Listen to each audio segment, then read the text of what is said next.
Peace and power, peace and power. Welcome back, everybody. We are on chapter 7 still, and in that we're gonna just keep reading. I can't Mm, even imagine what else chapter 7 has for us at this point. It has gotten us all the way together. Per usual, we're gonna just take a minute to pause, just to send the links out. Y'all know. yes, thank you. Peace, everyone.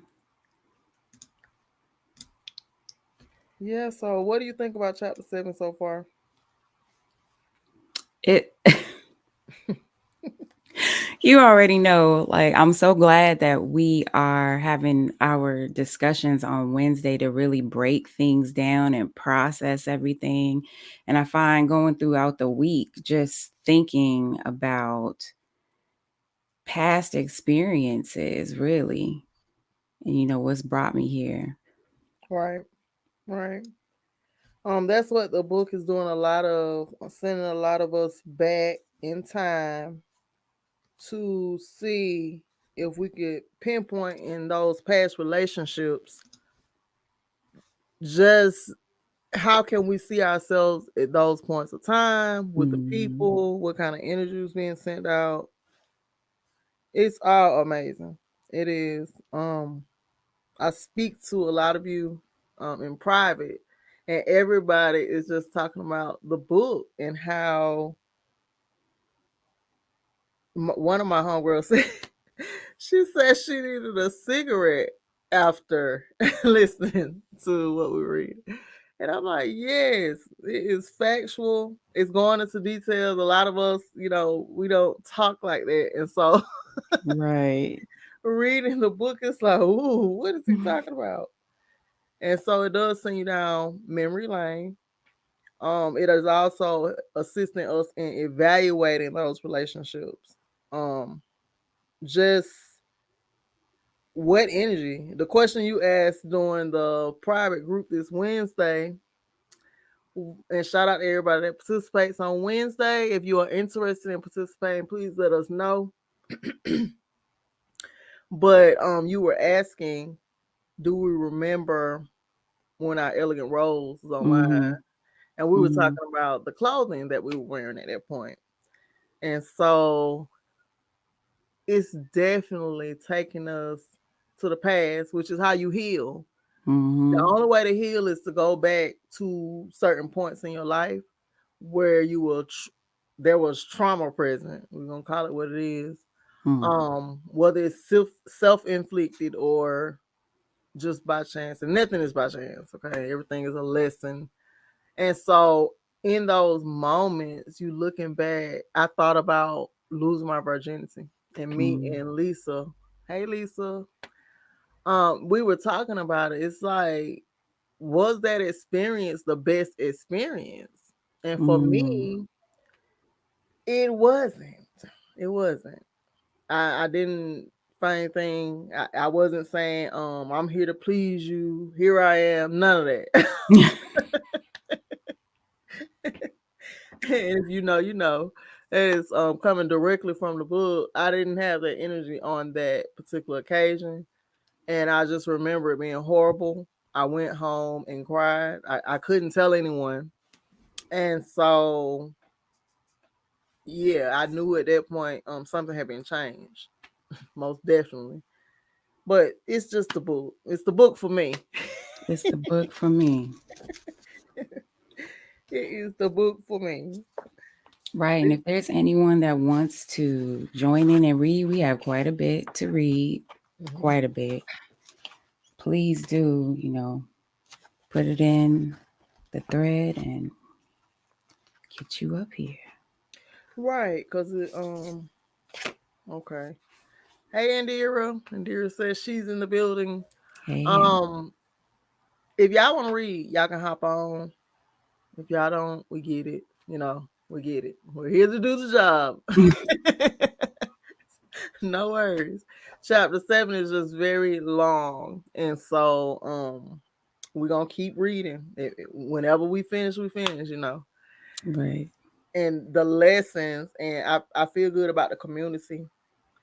Jennifer had presented the idea of the Wednesday night being open to everybody. And I'm gonna tell on myself. And so I was just saying, like, no, that's our thing. Like, I want to share. we just getting to know each other. It's just like, well, I'm saying, I'm like, you know what, you right. Because one thing about a Capricorn, they are going to, in fact, assist you in furthering along things that need to be further along. They are the goal. And so sometimes you have to listen, be willing to work. I appreciate you. I do. Oh, thanks. I do. Appreciate you too. I love me a good old Capricorn. I love you, and this has been fun. We getting to Well, know each thank other. you. I Yeah, am a Leo though, but Capricorn moon. yeah. So yeah. And let me read out the difference in those. I call her a Capricorn because for me, I identify really closely to my moon. I know the world sees me as my sun, right? Mm-hmm. But my moon is like my true feelings. And so that's why when I learned your moon sign, I'm like, okay, I can understand that a little bit better. And I do see you as a Leo in the world because you're just beautiful to me. You Oh, got this thank you. array about You your energy, the glow. I can see it all. So, oh, but let me share with y'all because everybody don't know what we talking about, and I just posted something on the signs, and so this will be good. Um. Oh wow. Okay. Well, let's just go to it. Maybe I didn't post it. I was I was outside today putting some what do you call the stuff? Mortar. You know how your mhm, bricks and you have to make sure they stay filled in. And so I was doing that outside and the post came up and I really appreciate the post because I'm like, yeah, some people don't know. So your big three, the three pillars of your personality are your sun sign, which is what everybody's told going by your birthday. This is where you find your motivations and passions for life. And so yeah, Leo absolutely makes sense. mhm. And so your moon sign can indicate your emotional self. I am a Cancer rising, so I am emotional. That's another reason I love moon signs. Um, but it helps you it can indicate your emotional self, habits, and past. And so yeah. And Right. then Mhm. your rising sign is how you show your identity and how others may see you. Yep. And so let me put this back up. I need to say, Mhm. okay, so how you show up, how you push out, and how you show up to other people. Okay, okay. So my the Cancer rising or the ascendant, that's how I show up to other people. Yes. Yes. Yeah, that's how you show up to other people at like Yeah. first glance, like you're rising, your earliest without knowing anything about you necessarily. Yes. Okay. Wow. Yeah, I can see that. Everybody be, I'm like the mama of like the whole world. People Yeah. literally come here. I s- I see a lot of your moon comes through and that you are just open and Mm. you communicate so well. Well, thank you. Like I really appreciate. And then one of the things too just about like your son, I'm really in my head a lot of the times. We talk about that a lot, speaking from elements, but when I before we started, I was like, I don't think we're prepared. I don't feel prepared. You like, well, what you preparing for? We just reading the book. I'm like, wait a minute. We just you like you just like let's just do it. I was like, oh, okay, okay. Yeah. And I felt bad because I was like, dang, well maybe she just ain't ready. And I was just like, okay, well we Should still be all talk. right. Yeah. I'm like, we gotta start today. I've been building up to today. I gotta get it off. So I appreciate you for just like, okay, let's just do it. Cause Yeah. it's great. It's just I love the chemistry. And this is one of my dreams, like working with people. And often it doesn't last. I think with Mm, reading, you will never get bored because when mm, you're reading different stuff, and then we get to bounce those ideas. That's how you become great. You have to bounce your ideas off other mhm, people mhm. that are in the same vibration as you. Yep, Yeah. yep. So, okay, we got chapter 7. We're gonna tell y'all what page. We are on page 88. 88.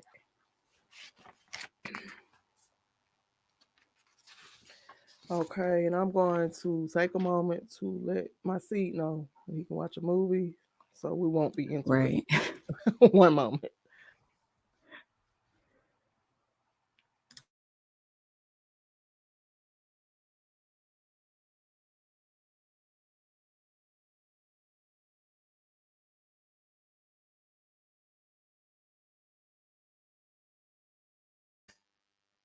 Okay, so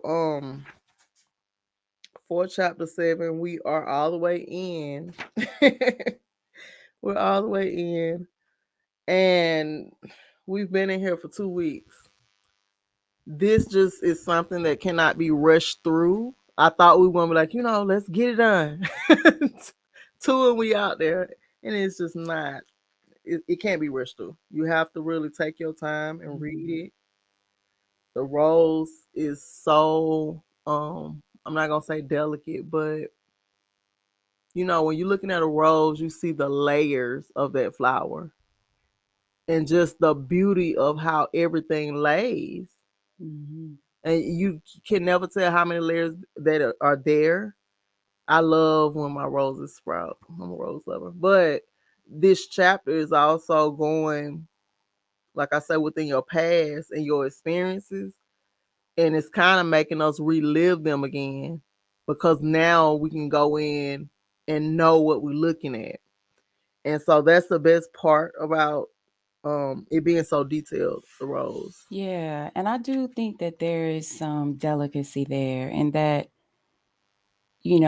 the elegant rose needs to be treated delicately. Like, there are so many things that can cause damage, just permanent damage. I think that's because it's so early. But yeah. Yeah. Um, when we were sharing Wednesday night, one of the things that stuck out was just we went into the sound. And so that's what we're gonna start tonight, you all. Tantric mantra. And I'm gonna scoot up to the microphone and I'm gonna drink me some water. Okay, I do y'all a disservice if I don't drink me some water right quick. But yeah, the tantra, the effects of sound. And even when we were reading out, I think that was the first part where he was saying place your tongue on a certain part of your teeth. Hmm. And this also impacts an orgasm. That was just like, what? Yeah. And so, And how each note, like musical notes, are associated with the chakra. right, Right. right. But I just never thought. I know and I, when I am doing the act, I just am not thinking about my tongue being in a certain spot on my teeth, I right? know, right? I'm sitting here trying to do it now. Yeah. And so this is good information, I tell you. Yeah, I'm just sending a link to a couple more people and we're gonna get on in there. We're gonna drop the link in the chat. Like you said, if one of y'all wanna read, Hmm. please Yeah. feel free. Brother Uno, he know we done asked him to be a part of the group and we ain't seen him no more. We done scared the only male participant off that we had. Come back, Brother Uno. We ain't gonna ask you to do that. Just come back and put your energy back in here now.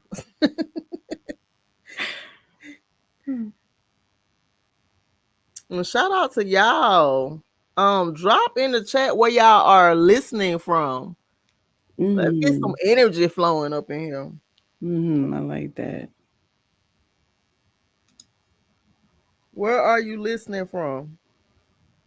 Tell us what you think so far about chapter 7. Hey, KB. Arizona. AKB. Hey, Mama Macmillan. Hi, Mom. We see. Look, let me text my mama right now. Let me see. I already sent it to her. Okay.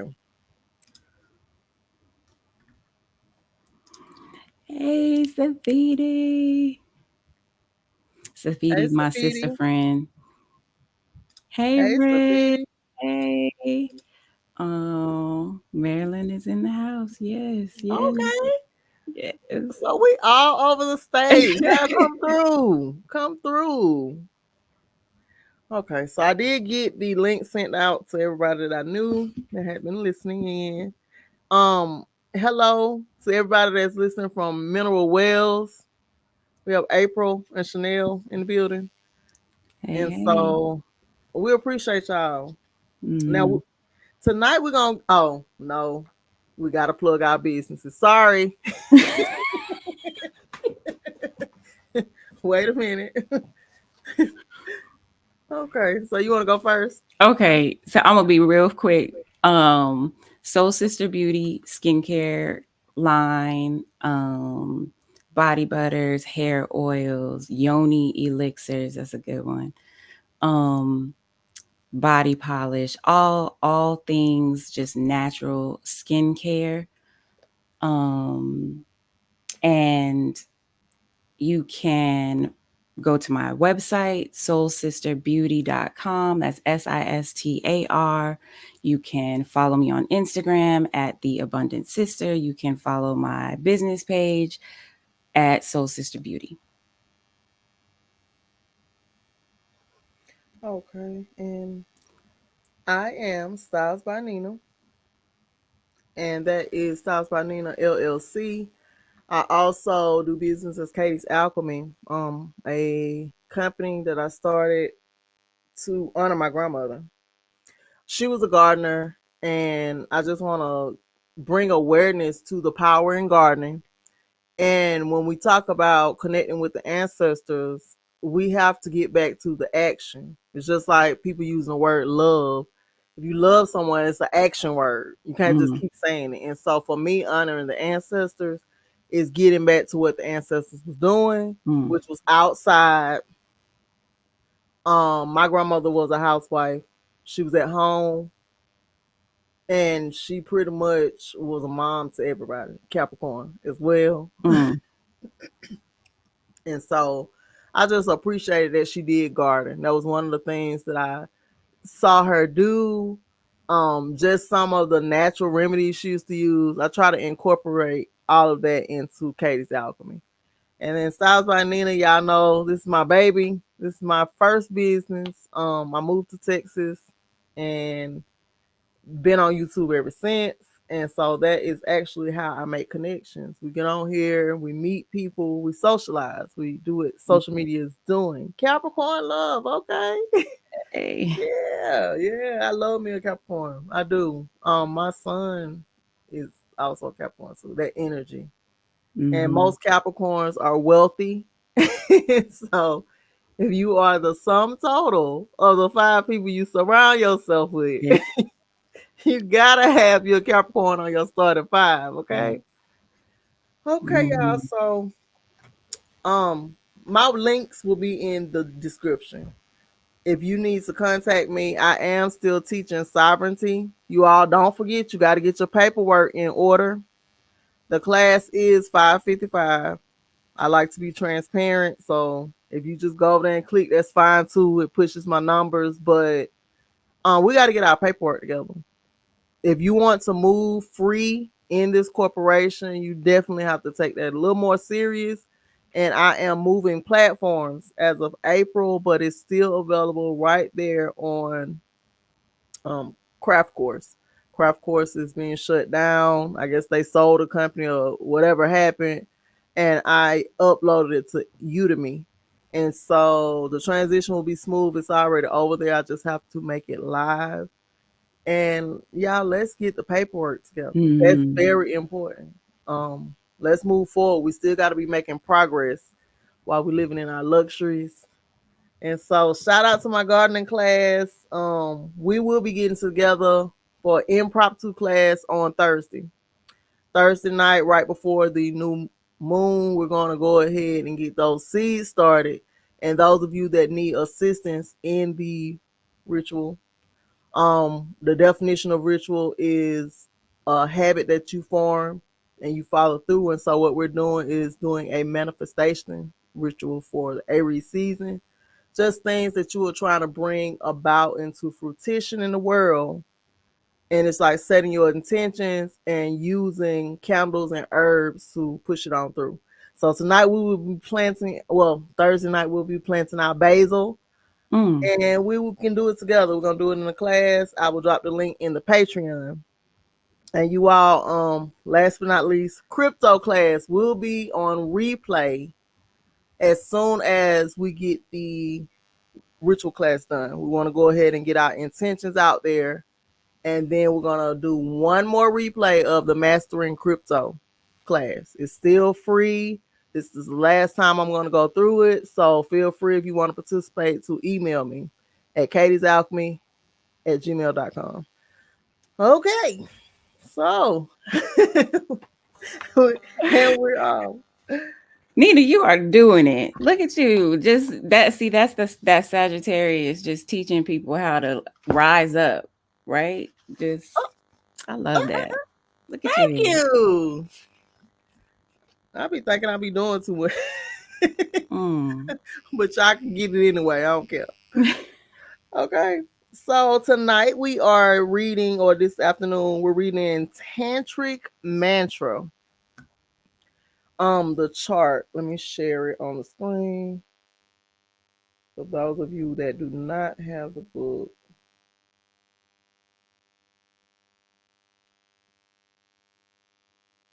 All right. And it's a little small, so there you go. The mantra is Ra, and it's pronounced Ra. It increases the blood and energy circulation. It increases the chi flow, which is also yang.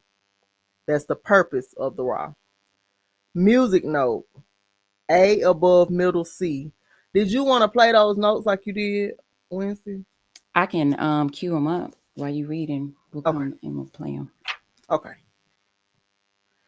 Ma, and it's pronounced Ma. It increases fertility.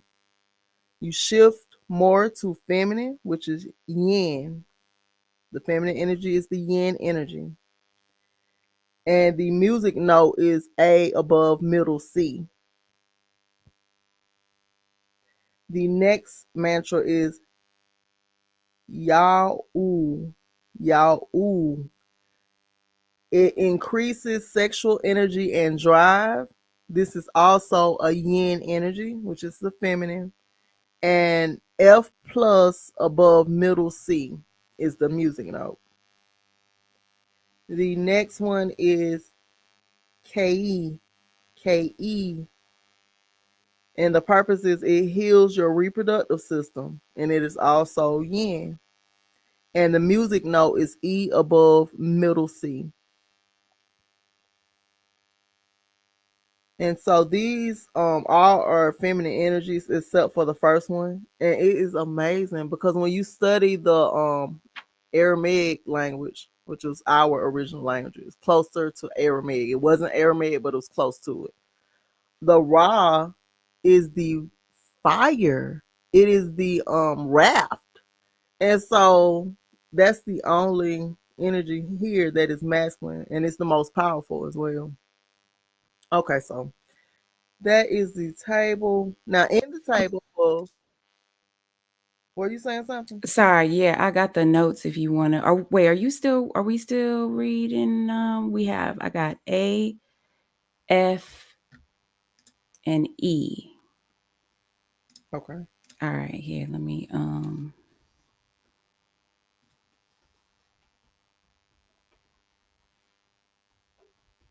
I had to get the F note. So these are associated also with, like I was saying, parts of the chakra. So the A note is the third eye. Let me place this here. Turn it.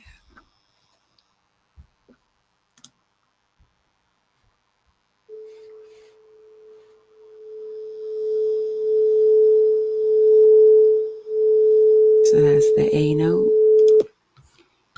And then this is the E note, which is the solar plexus chakra. That's like at the navel, I believe.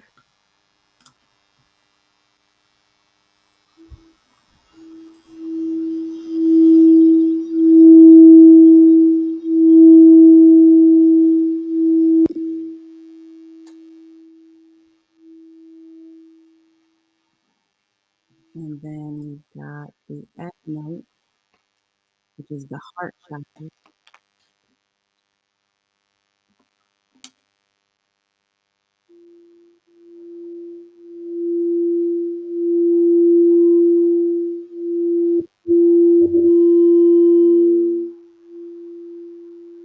Okay,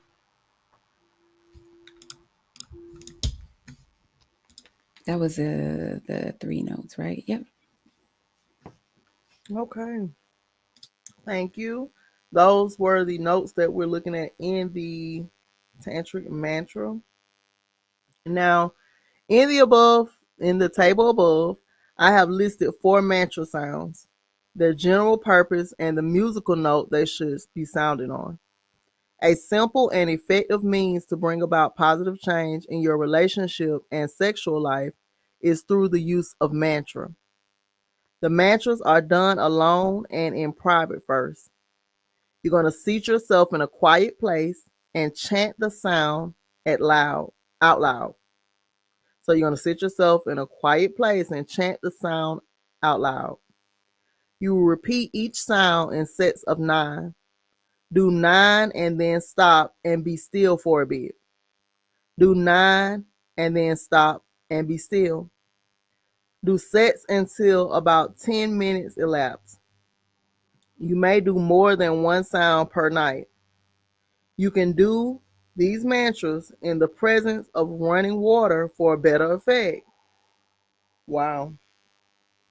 The closer you are to the full moon, the greater the effect. You need to do one mantra for about 10 minutes each day for 7 days before you begin to see the effects. If you are an advanced student familiar with the tree of life, then you will recognize which spirit on the tree will support each mantra. You can then fashion other applications for each mantra. Once you have performed a mantra for a few days, you can take it to the next level. You can do this mantra with the full awakening circle. The larger the group, the more powerful the effect is, or take it to the highest level and chant the mantra out loud in your lover's embrace.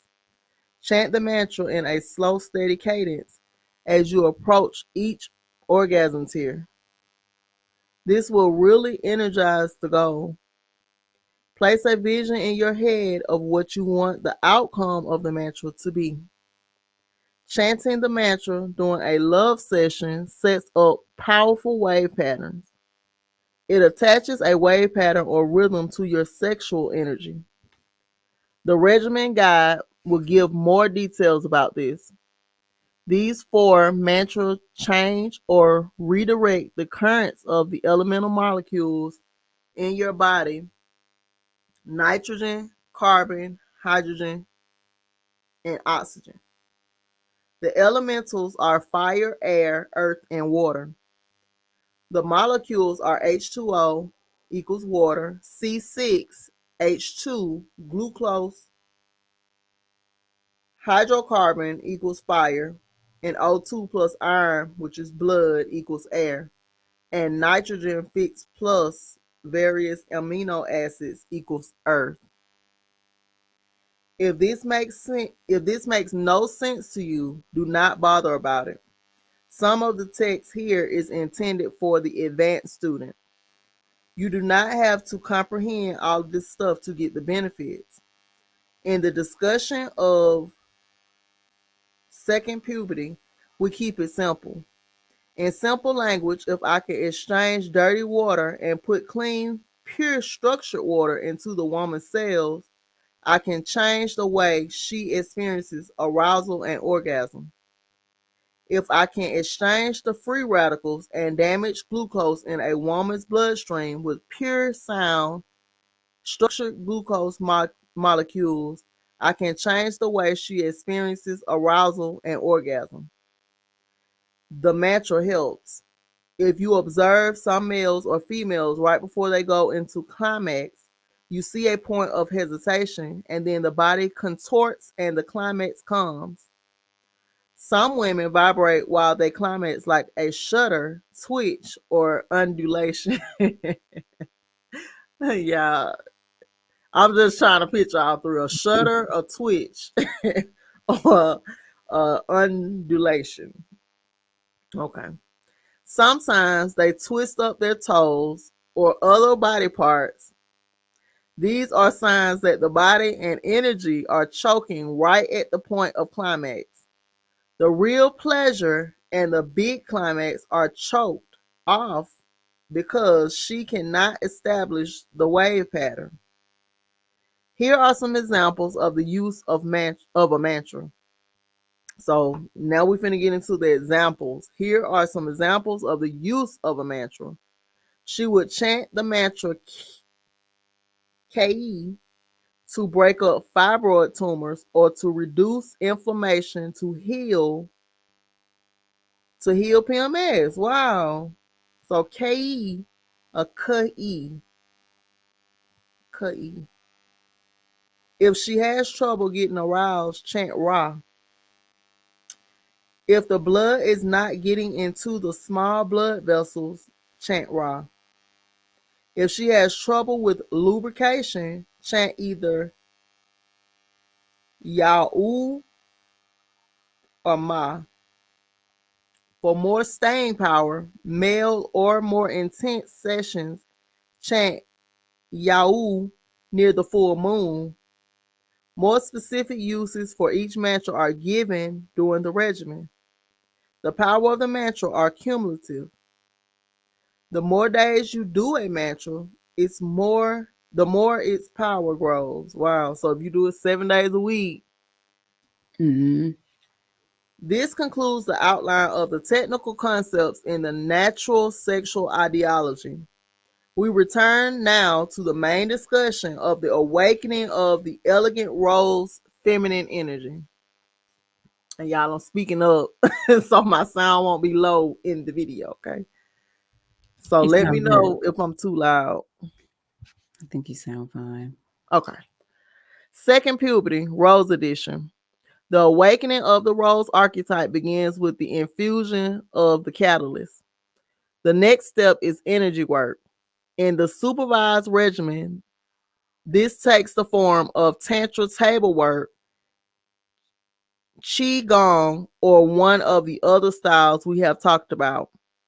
Each week, there is a new routine of exercises. If you are a member of an awakening circle, you also receive the benefit of those sessions and the specific coaching provided for your individual situation. In about 2 weeks, a typical woman should see changes in her feminine energy. She will start to feel different. These feelings are subtle at first, and then slowly but steadily, the elegant rose starts to make herself known. If this is the first time a woman has felt the presence of the rose, it can be a pretty intoxicating thing. The elegant rose energy is not at all similar to the other three archetypes. It is a dominant, forceful energy. It tends to undermine the cautious, safe mindset. It is daring. It can feel strange and disconnecting to the nice girl type. And we know what the real nice means, the etymology of nice. Look it up. When a woman brings one of the other three archetypes online, it is not such a traumatic event. But when she awakens the roles and sets that girl free, watch all conservative, Oh, shy, you or skipped a passive. line. You said what? I think you skipped a line. Oh, let me see. So sets that girl free. When a woman, But when she awakens, okay. When a woman brings one of the other three archetypes online, it is not such a traumatic event. But when she awakens the roles and sets that girl free, watch the hell out. Oh, okay. While the elegant rose energy is a very yin and feminine, it is not at all conservative, shy, or passive. When a woman starts her adult life with any one of the other three archetypes, the treasure chest, the seated hawk, or the moon, then the oncoming of the elegant rose will bring a level of dislocation and internal conflict. As we mentioned in other chapters, the majority of females enter adulthood with a disposition to rely on one type of feminine energy instead of having the use of all four. Thus, her worldview tends to be dominated by one of four dispositions. There are exceptions, of course, but most women fit the rule. So we're gonna go over these. Give me a minute. Um, I need one moment so that I can play this message. So what you think, Jennifer? so one of the things that stand out is the question has come up just in our reading, like what is this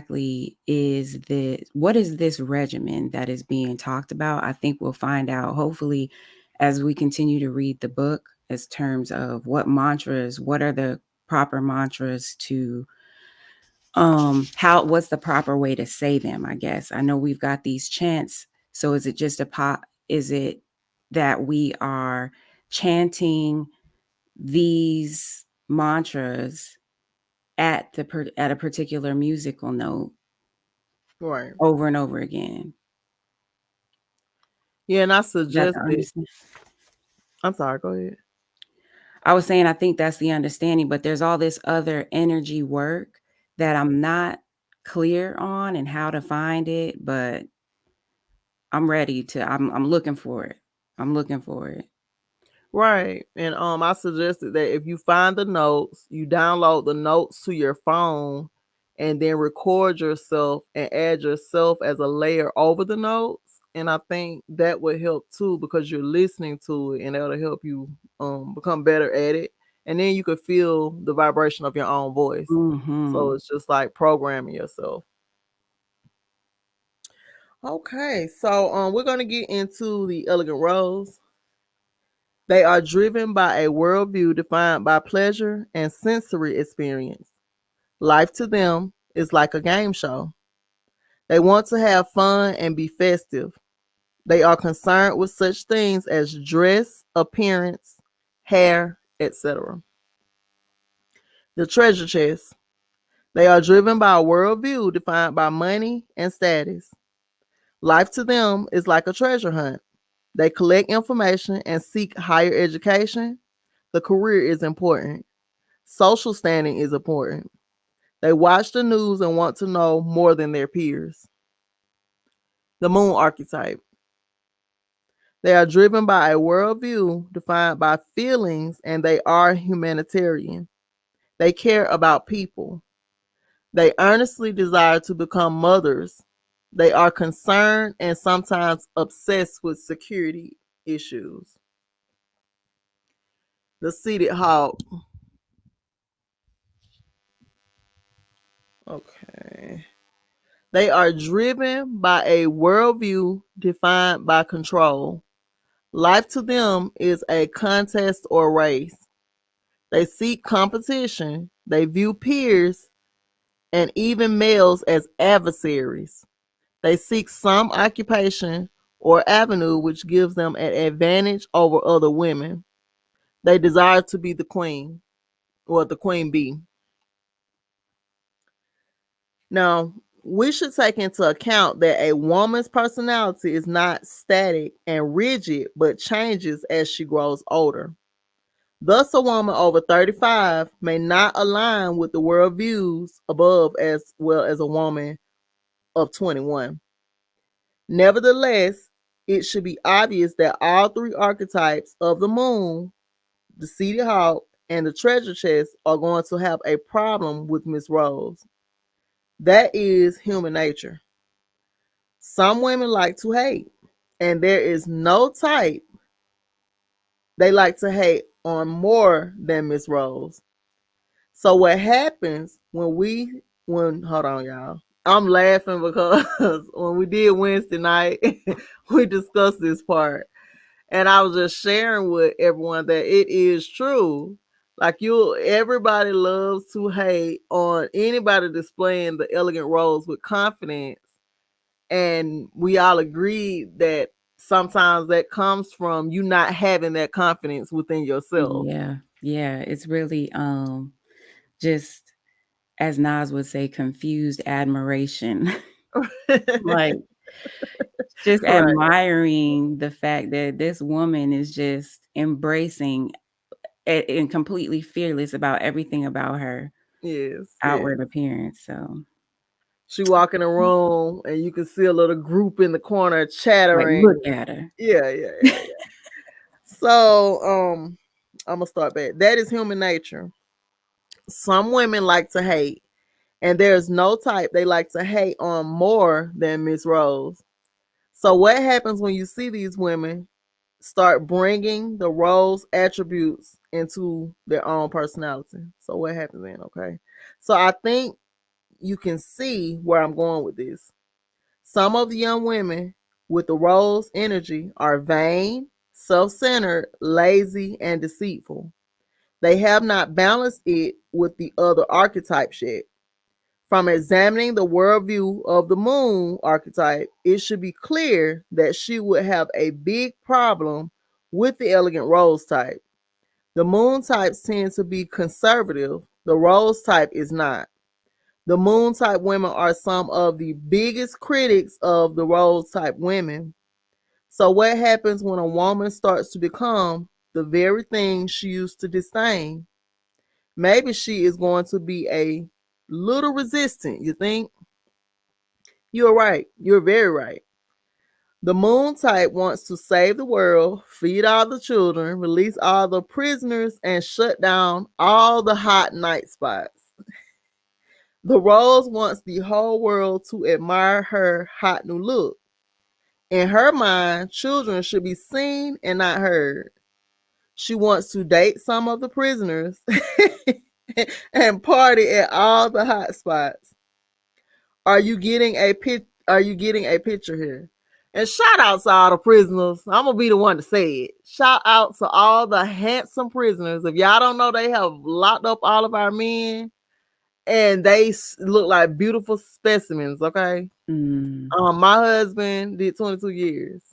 In that time, he earned 4 degrees. And shout out to him. You know, I mhm. love men that are not broken easily.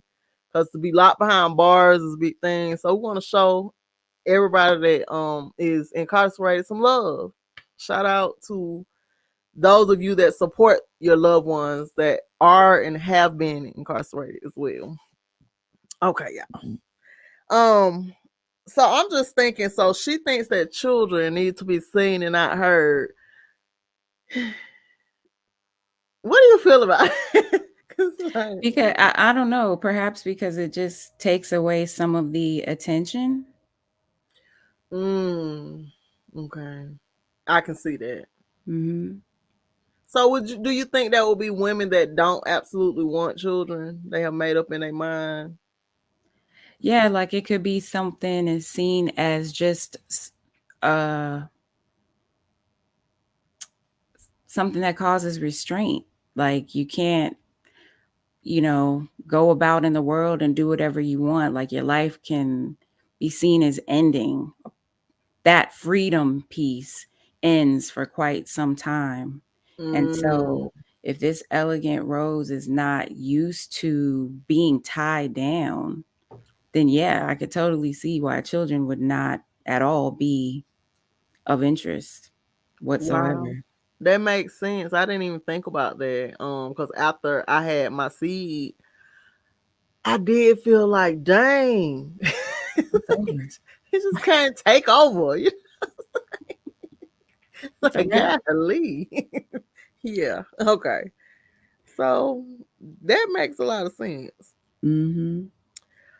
Okay. So it says, are you getting the picture here? So what happens when you combine these two women who used to hate each other? With the seated hawk and the treasure chest, there are similar conflicts with the rose energy. There are two markers or signals that the master feminine faculty has begun to bring the elegant rose into your feminine profile.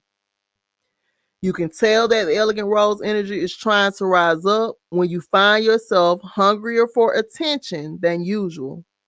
You will also notice that you become very much more sensitive to your surroundings.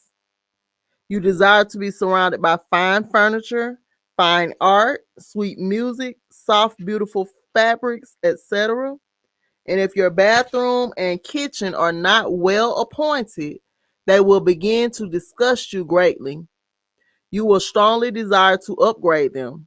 You will feel an urge to wear outfits that are a bit erotic or risque. Because women with the elegant rose thing going on like to be beautiful, like to be seen, and love to be admired. This is the Nina, just real quick, just to okay. chime in on the question you were talking about with children. Mm-hmm. So, mom says children get attention wherever they are, no matter what. But an elegant rose desires all the attention from everyone. And that's just kind of like what you were just reading about. Women with the elegant rose, they like to be beautiful and be seen and be admired. Mm-hmm. And I can imagine children may. It, Put a mm, put a damper on that. And I mhm. think about too the women that have had children and they hate their stretch marks or their bodies afterwards because it's Yeah. a trauma really. And so that puts in like a deeper perspective for me. So yes, Miss McMillan, that's absolutely correct. They do get attention everywhere they go. And then the elegant rose, she wants attention from everyone. Yeah. Okay. So the second one, your pleasure profile will change. At first, it begins slowly. If you are single, you may not notice at first. The same stuff feels different to you now. Fabrics feel rough. People with uncouth voices become intolerable. If you are in public and men pay attention to you, it will give you a rush more than it did before. Your orgasm will come with a bang. If it was bang before, it will be a much bigger bang this time. Your erogenous zones on your body come alive. It is like someone reached into your body and turned up the dial.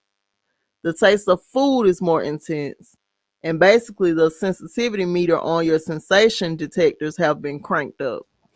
So, this is saying that once you have done the mantras and the energy work, and you have, let's just say, a suppressed elegant rose, then these are the things that start to happen as it awakens.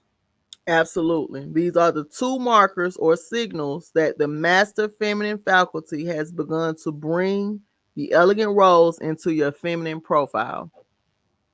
Wow. So, So, fabrics, tone of voice, the type of attention, Orgasm will come with a bang. Okay. Okay, sorry, go ahead. So, for me, I was speaking on this as a time about last year. I was like, you know what? I don't want any more fake materials on my skin.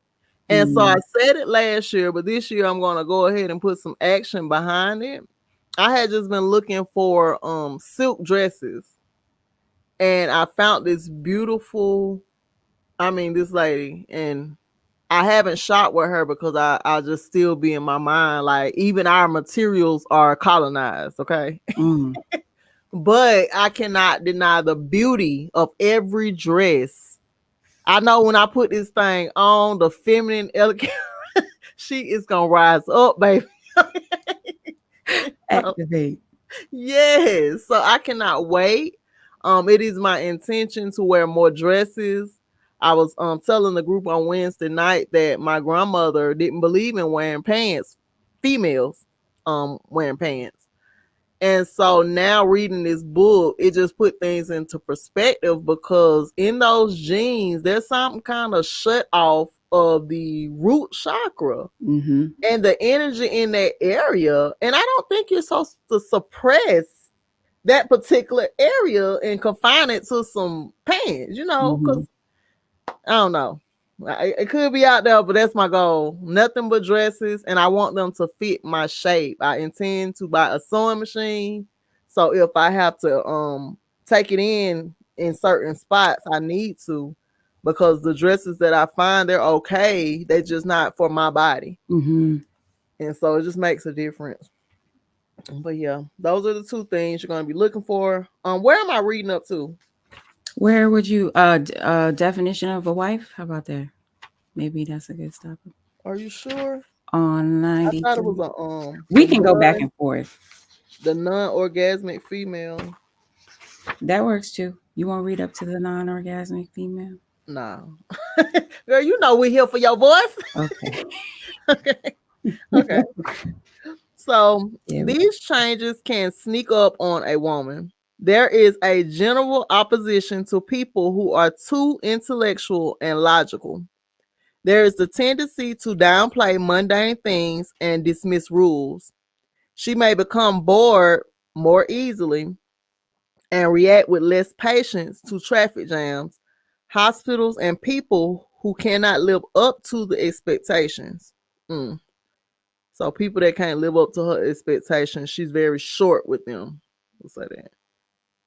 Okay, so if the elegant rose was the first archetype to come forward out of the first puberty, a woman may not express herself well in a verbal way.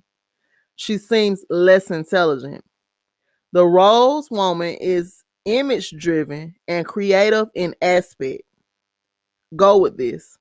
Stop using your words. Use your body language and riddles. It is part of the rose mystic. Know that this may drive your left brain yang girlfriends crazy. So this brings up two challenges a woman will be faced with when this part of her awakens more fully.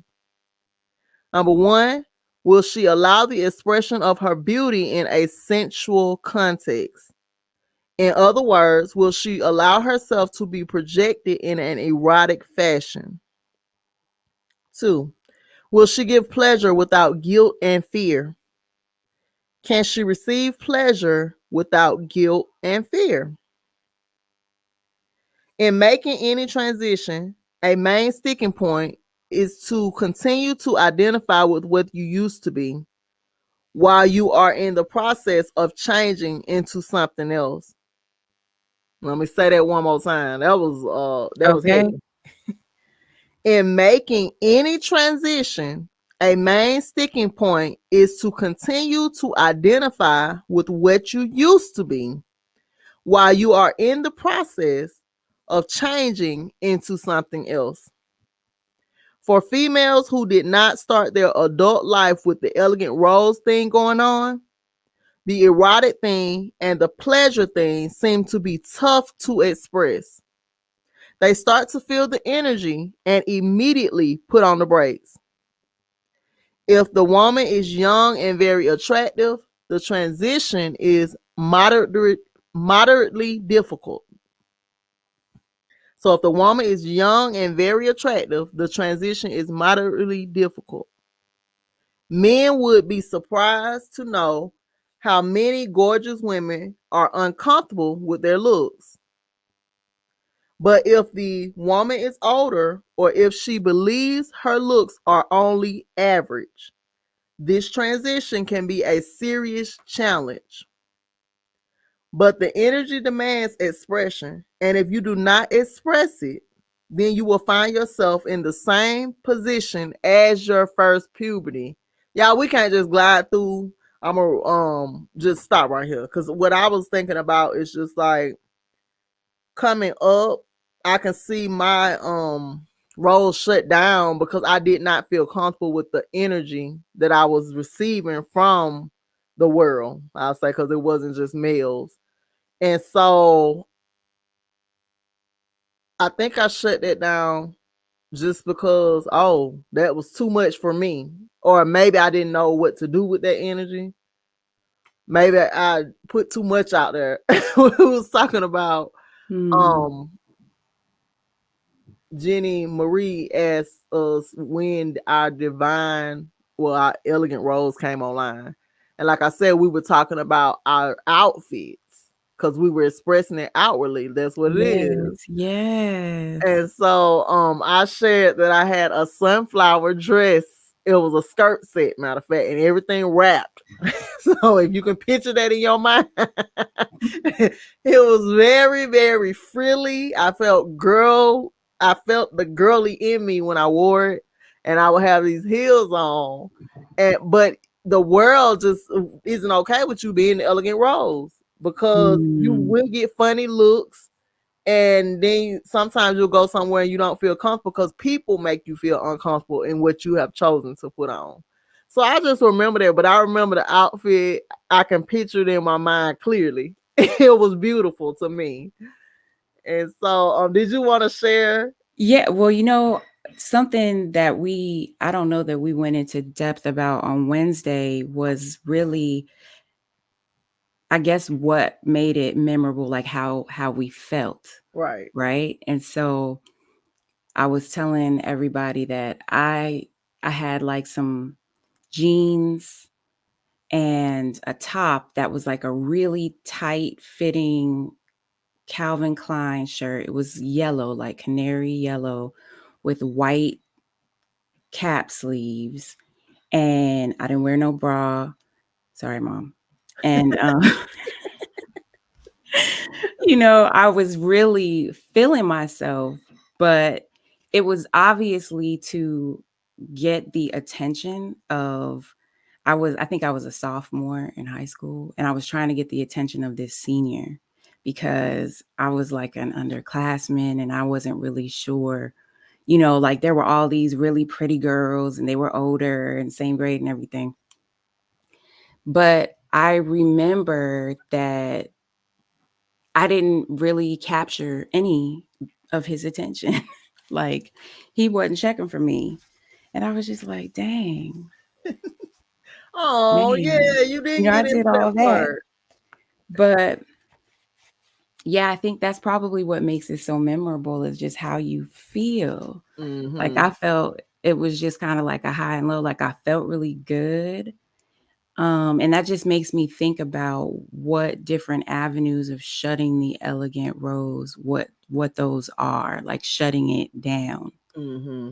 And it could possibly be self-inflicted as well, that's shutting down. I mean, it's still based off of your experiences, but Mm-hmm. Right. Absolutely. And so it's saying here that each woman must build her own bridge to cross this gap. It is about your intention. It is about your definition of yourself. And so in those moments we felt yeah, feminine. And yeah. so it is time for some new definitions. This just told you that if you do not embrace that elegant rose and express itself, because some people can't get past the clothes. You just don't feel comfortable, whatever it is, but you have to express the energy. And that's exactly what's being said here. If you don't express it, then you're going to go through your second puberty the same way you did your first puberty, which threw your energies off balance, which is where we are now. So, yeah, this is so good. I know it is good. Thanks, Mom. She said, Oh, are you reading definition of a wife? it just warms my heart. Uh, let's see. No, you can go ahead and pick up. Okay, this was triggering for me. I'm not going to say triggering. Let me just read. Definition of a wife. As a wife, a female is a pleasure generator. The elegant rose energy deals with the experience of pleasure. If we review chapter 1, some basic concepts about femininity were introduced. If the main business of life is experience and the sexual relationship is an energy relationship, then what is the natural role of the female in the sexual partnership? The female is a pleasure generator. That is her main business. That is the main criteria by which men choose her. That is the major challenge of her role as a wife. If she fails to generate pleasure, the relationship fails. If she intends on elevating her energy level, it starts by accepting what you were meant to be, even if you have not become that thing yet. I do not believe most women see their role in a relationship this way, and that is partly why they fail. Okay, so the amount at which a woman is able to generate pleasure, that is the criteria for which they are by which they're chosen, right? Okay. Let's say, for example, that you own a fruit farm and you think your business is farming. You invest in farming equipment, you plant the seeds, you pick the fruit and put it into baskets, but you fail to advertise. No one knows you're in business. You sit there all day and no one comes to buy any of your fruit. You are not in the farming business. You're in the fruit marketing business. That is your real business. When you understand that, you put ads in the paper and set up a road stand, and then people actually start buying your fruit and they like it. And this is where so many Amazon women are today in their sexual attitudes. They think being a mate in a relationship is some sort of social position where the woman is the male's companion, friend, and support partner. No, the woman is the male's no, Daffy Dorothy. It is all about pleasure. You are his catalyst for pleasure. And if you do that job right, all else tends to fall in place. Men cheat either because their wives do such a poor job of pleasure generation or because the men themselves cannot receive or give pleasure. Most of the women we have defined as the Amazon women do not seem to know this. But if a woman wants to maintain a high energy level, she had better learn it. A female sexual partner is a pleasure generator. That is the main aspect of this role. If a woman aspires to achieve a sustainable relationship with her soulmate, she must use her feminine energy to generate adequate levels of pleasure for herself and then for him. The full awakening of her elegant rose faculty causes her to receive pleasure through the very act of giving pleasure. This is the key. Everything she does that gives her husband pleasure also gives her pleasure. This is so important to understand. Thus, the women who have not yet brought the elegant rose archetype forward are in a catch-22 situation. Hold on. Hold on. We can't just breathe. Listen. How do you get to the point where you are giving, and it's just a pleasure. uh It's just a pleasure for you to give. How do you get there? That Maybe that no. Go ahead. that's just it. Like you, right. How do you continue to give without just even thinking about what you will be receiving from your partner? And I think that on Wednesday we talked about like giving pleasure. That is what I do, right? And for me, at first, I was just like thinking of it sexually, like I'm just supposed to be doing all types of sex stuff and not getting what. But what I started to think about as we read further along is that just being pleasant is Mhm. an act of bringing pleasure, right? And Mhm. having speaking kindness and Mhm. being patient, and those are things of that can bring pleasure pleasure and peace. um So I think here, and I'm gonna be the one to fess up to it. I say this all the time.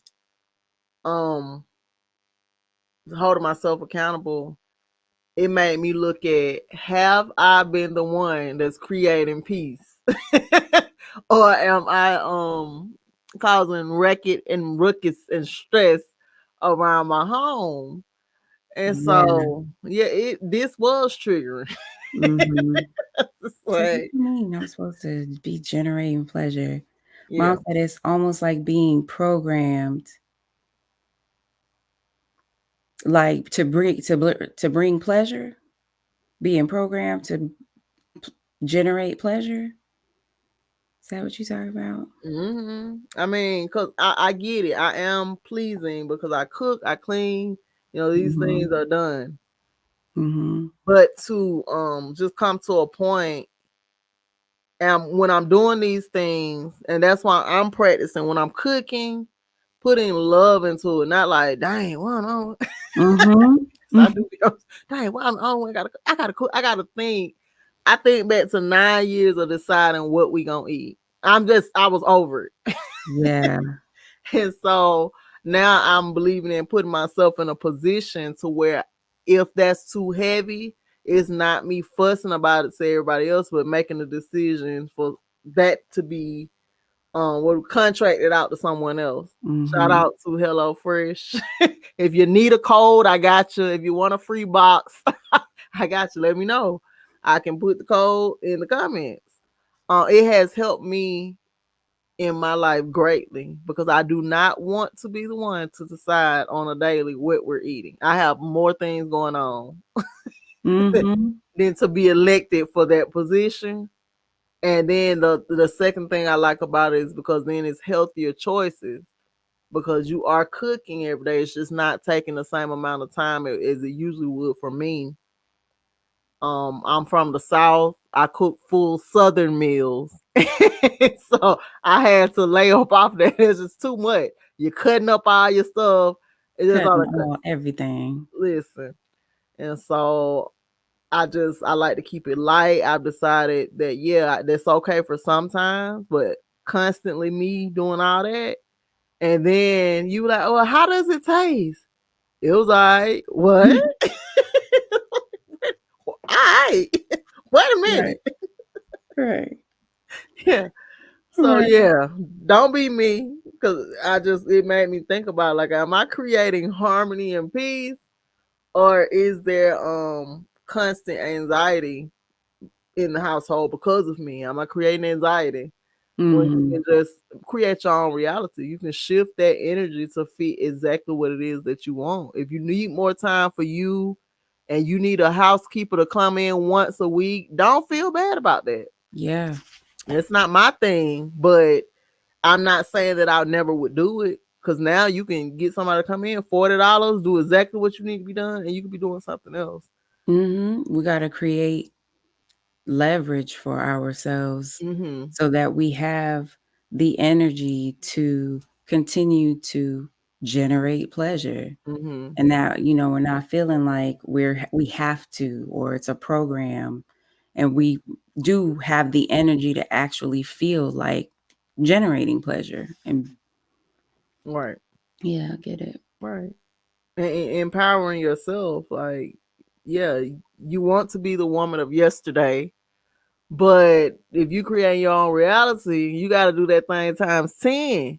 Hmm. You like, okay, and make it easier for yourself. I think us as women or people in general, we don't show ourselves enough grace. And so those are some areas that you can show yourself some grace. But okay. All right. Okay. Okay, so the women who have not yet brought the elegant rose archetype forward are in a catch 22 situation. Since they do not have the trait yet, giving pleasure does not yet bring them pleasure. But to awaken the trait, she must live according to the truth of the energy. The rose archetype increases our capacity to experience pleasure. In the process, it changes the way we generate and move energy in our body and auric field. If you had not brought the elegant rose energy forward before, you may not be used to getting your share of pleasure. The man in your life may not be giving you all the pleasure you desire, but you must push through the transitional phase where it seems you are giving pleasure without getting your share back. So it's saying push through it. You got to just push through that part. Eventually, you find that it matters less what your man is doing. Soon, you will be getting what you desire because the change coming through in you is bringing about a change in him. That is the secret to awakening the rose energy. Man, you better pass So the what you collection plate. Yeah. Yeah, that's what I was gonna say. So what you think? Like that's changing your own habits, changing what you do on a day-to-day basis, your rituals, Mm-hmm. right? Changing that will ultimately bring a change in your partner. You don't need to focus on what they're doing, just Mm-hmm. focus on getting right. Mm-hmm. Like Safidi was saying, you definitely have to make sense for the energy to create the pleasures. It's a must. Mm-hmm. And that is making that I think that's really making space for yourself. Yes, Hmm. absolutely. And when you Hmm. said push through, I did get mad. But I'm like, now it reminds me of being strong. It's like, Right. you know, but if this is the desired result, it definitely makes you want to give it a try. Because if you can get through that little part, it's worth it. Yeah. Right. Cause you like, I'll try anything. Yeah. Anything. Yeah. Okay. The sexual relationship is a spiritual energy thing more than a physical thing. What keeps people stuck in the inferior experience of sex is the focus on the physical. It is their focus on the mundane aspects of their life. How do I look? Am I cute enough? Is he cute enough? What will my friends think? The way you look is very important, but if you get the energy broadcast right, the looks will follow. When you start to generate pleasure in the act of giving pleasure, your subconscious will start to make your body get into shape. Let us look again at the rose broadcast. So the rose attributes are pleasure seeking, joyous, beautiful, sensual, artistic, and carefree. The rose broadcast in the positive is I am pleasing. Look at this good stuff. I am ripe with fruits waiting to be picked. Pleasure me, be pleased by me. The rose broadcast in the negative is I do not value men. I am hard to please. Yes, I attract and entice, but I will not please you without attaching conditions to giving pleasure. To maintain high energy levels requires that you feed the rose energy. To kill this energy in yourself, you only have to feed the opposite of the attributes above. Whatever energy you feed through your thoughts and actions is the thing you will become. What you feed is the thing that will grow in you. The vessel of your spirit cannot contain the sexual energy until you stop the leaks and clear out the clogs in the auric field. No matter how much energy you or your man generates, it will not result in a true and lasting increase in your sexual pleasure and relationship success until you stop depleting the energy by feeding the things which destroy it. I call such things breaks, blocks, and choke points. If a woman addresses these things once her sexual energy is raised, it will stay up for a long time on its own. To become the rose, you must live and act in accord with her attributes. You must reject the parts of you which reject the rose. To become the rose, you must begin to broadcast the attributes of the rose and weave this state of mind into the fabric of your being. The non orgasmic female. According to published reports, very few women experience a full vaginal orgasm with a male partner with any degree of regularity. In fact, many adult females experience orgasm only at an infrequent rate. I do not think anyone is surprised by this statement. If I am to believe what I read and hear, then there's a large segment of women out there who are, for the most part, non orgasmic. And we just finished saying that women are pleasure generators. So let us say this one more time. Women are energy beings, for it is not the physical contact between vagina and penis which cause the main pleasing sensations. It is the stimulation or the reflex transmissions or the energy which flows between the male and female that generates all the good sensations and wild orgasms. Physical contact between genitals where the spirit force is absent will generate about the same level of sexual pleasure as a good hug. So, am I to understand that orgasms are not being achieved because it's not energy based? The act of the sexual act is not based in energy. Um, that and it just makes me think about how we went over the, what was it called? The reflexology of the vagina. Um, Mm. that too, and just, yeah, the energy. Cause I know me personally, and y'all, I'm just gonna share it and I'm moving forward. That's not something that naturally. Give me one moment. Yeah, so right. So Safidi, like the negative side, the on the mantras, right? Thinking a lot of mainstream hip hop lyrics, like these are things that we are sometimes repeating to ourselves, right? In a mantra over and over again, that negative side. That's crazy. Like when you think about that. And so what I was saying from an energy level is that if it's a low level of energy in that you're really not connecting with them beyond the physical, then you end up having like a just lackluster orgasm or one at all. Right, right. And I was gonna, that's what I was about to say. For me, it's just not a lot. It's not frequent, Mm-hmm. and those that's one of the things. Like, how can you ever become content with that? Just knowing that it could or could not be more. This book is bringing a lot of light, and then it makes you think about how your energy is being given off for you not to have that on a regular. And Right. so it's deep. Okay. Women suffer today because they have a basic problem with the concept of giving pleasure to a male.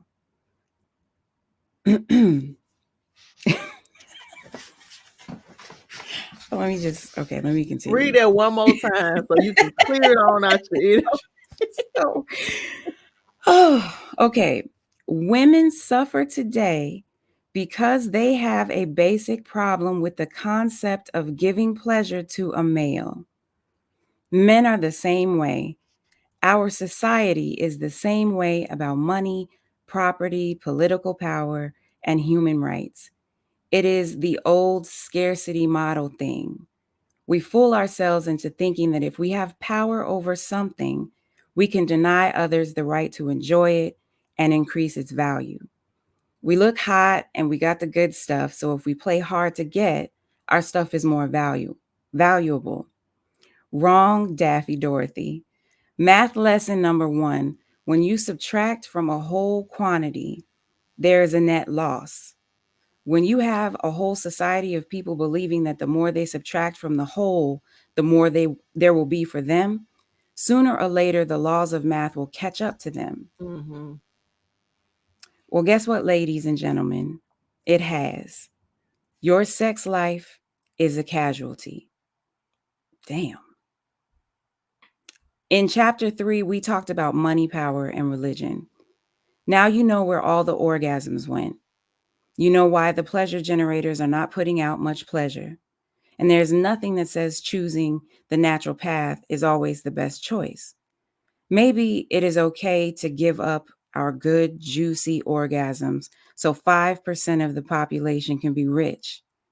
Maybe it's okay to give up 1 hour bliss sessions and the healing which comes with it so that the elite can control and govern us. Maybe the high divorce rate is something we just need to get used to.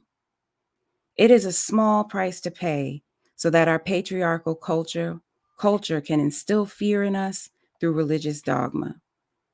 Women embrace fear so much they cannot bear to even talk about sex, much less freely feel free to enjoy it. But maybe this is okay. You think? What do y'all think? Y'all so I don't mm, like the Daffy. What? the Daffy Dorothy. First of all, and he said, "Your this is why the orgasms are now a casualty." Mm, let's see. Okay.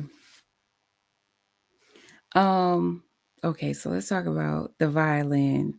What do you think about it? I just, you know what? I'm sitting here and I'm thinking about how all of our orgasms are tied to money, power, and religion, and have replaced those things have changed the dynamic of our ability to receive and give pleasure. Wow, that's It true. is. It's a lot to digest.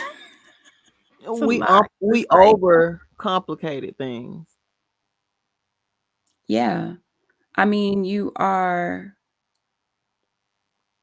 like we've talked about before. I think in one of the negative broadcasts of the archetypes, I think it was it the treasure chest.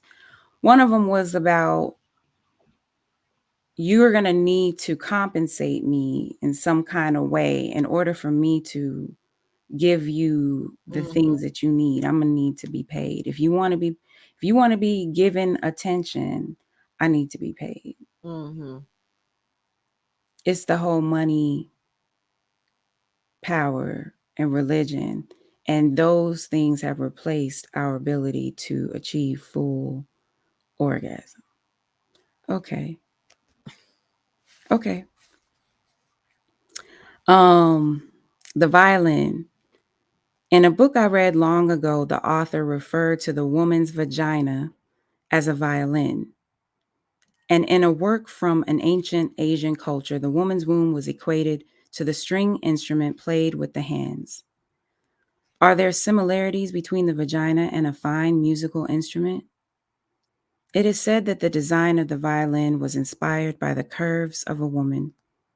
The sound made by a violin is thought by some to reflect the female emotions of humanity. And perhaps the man can be thought of as the bow used to play her violin. Romance has always been connected with the arts. We make love to music, we dance in the clubs. Romance cannot be separated from the arts. The Elegant Rose is about the sensory experience. Our sexual experience is affected by everything that our senses come into contact with. Everything that we see, hear, smell, or touch either increases or decreases our capacity to experience sexual pleasure. We cannot separate our sexual appetite from the rest of our life. The more a woman or man refines and uplifts their worldview of sex, the more they will come to appreciate the metaphor of of the vagina as a violin.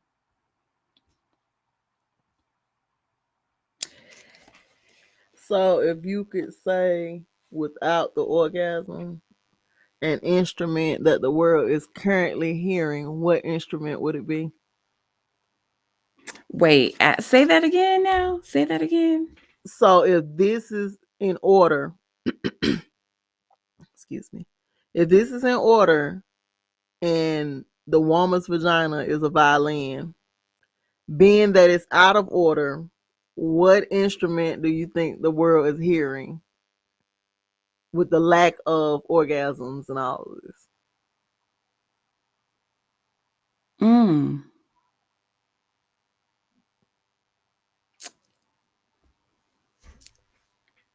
I don't know.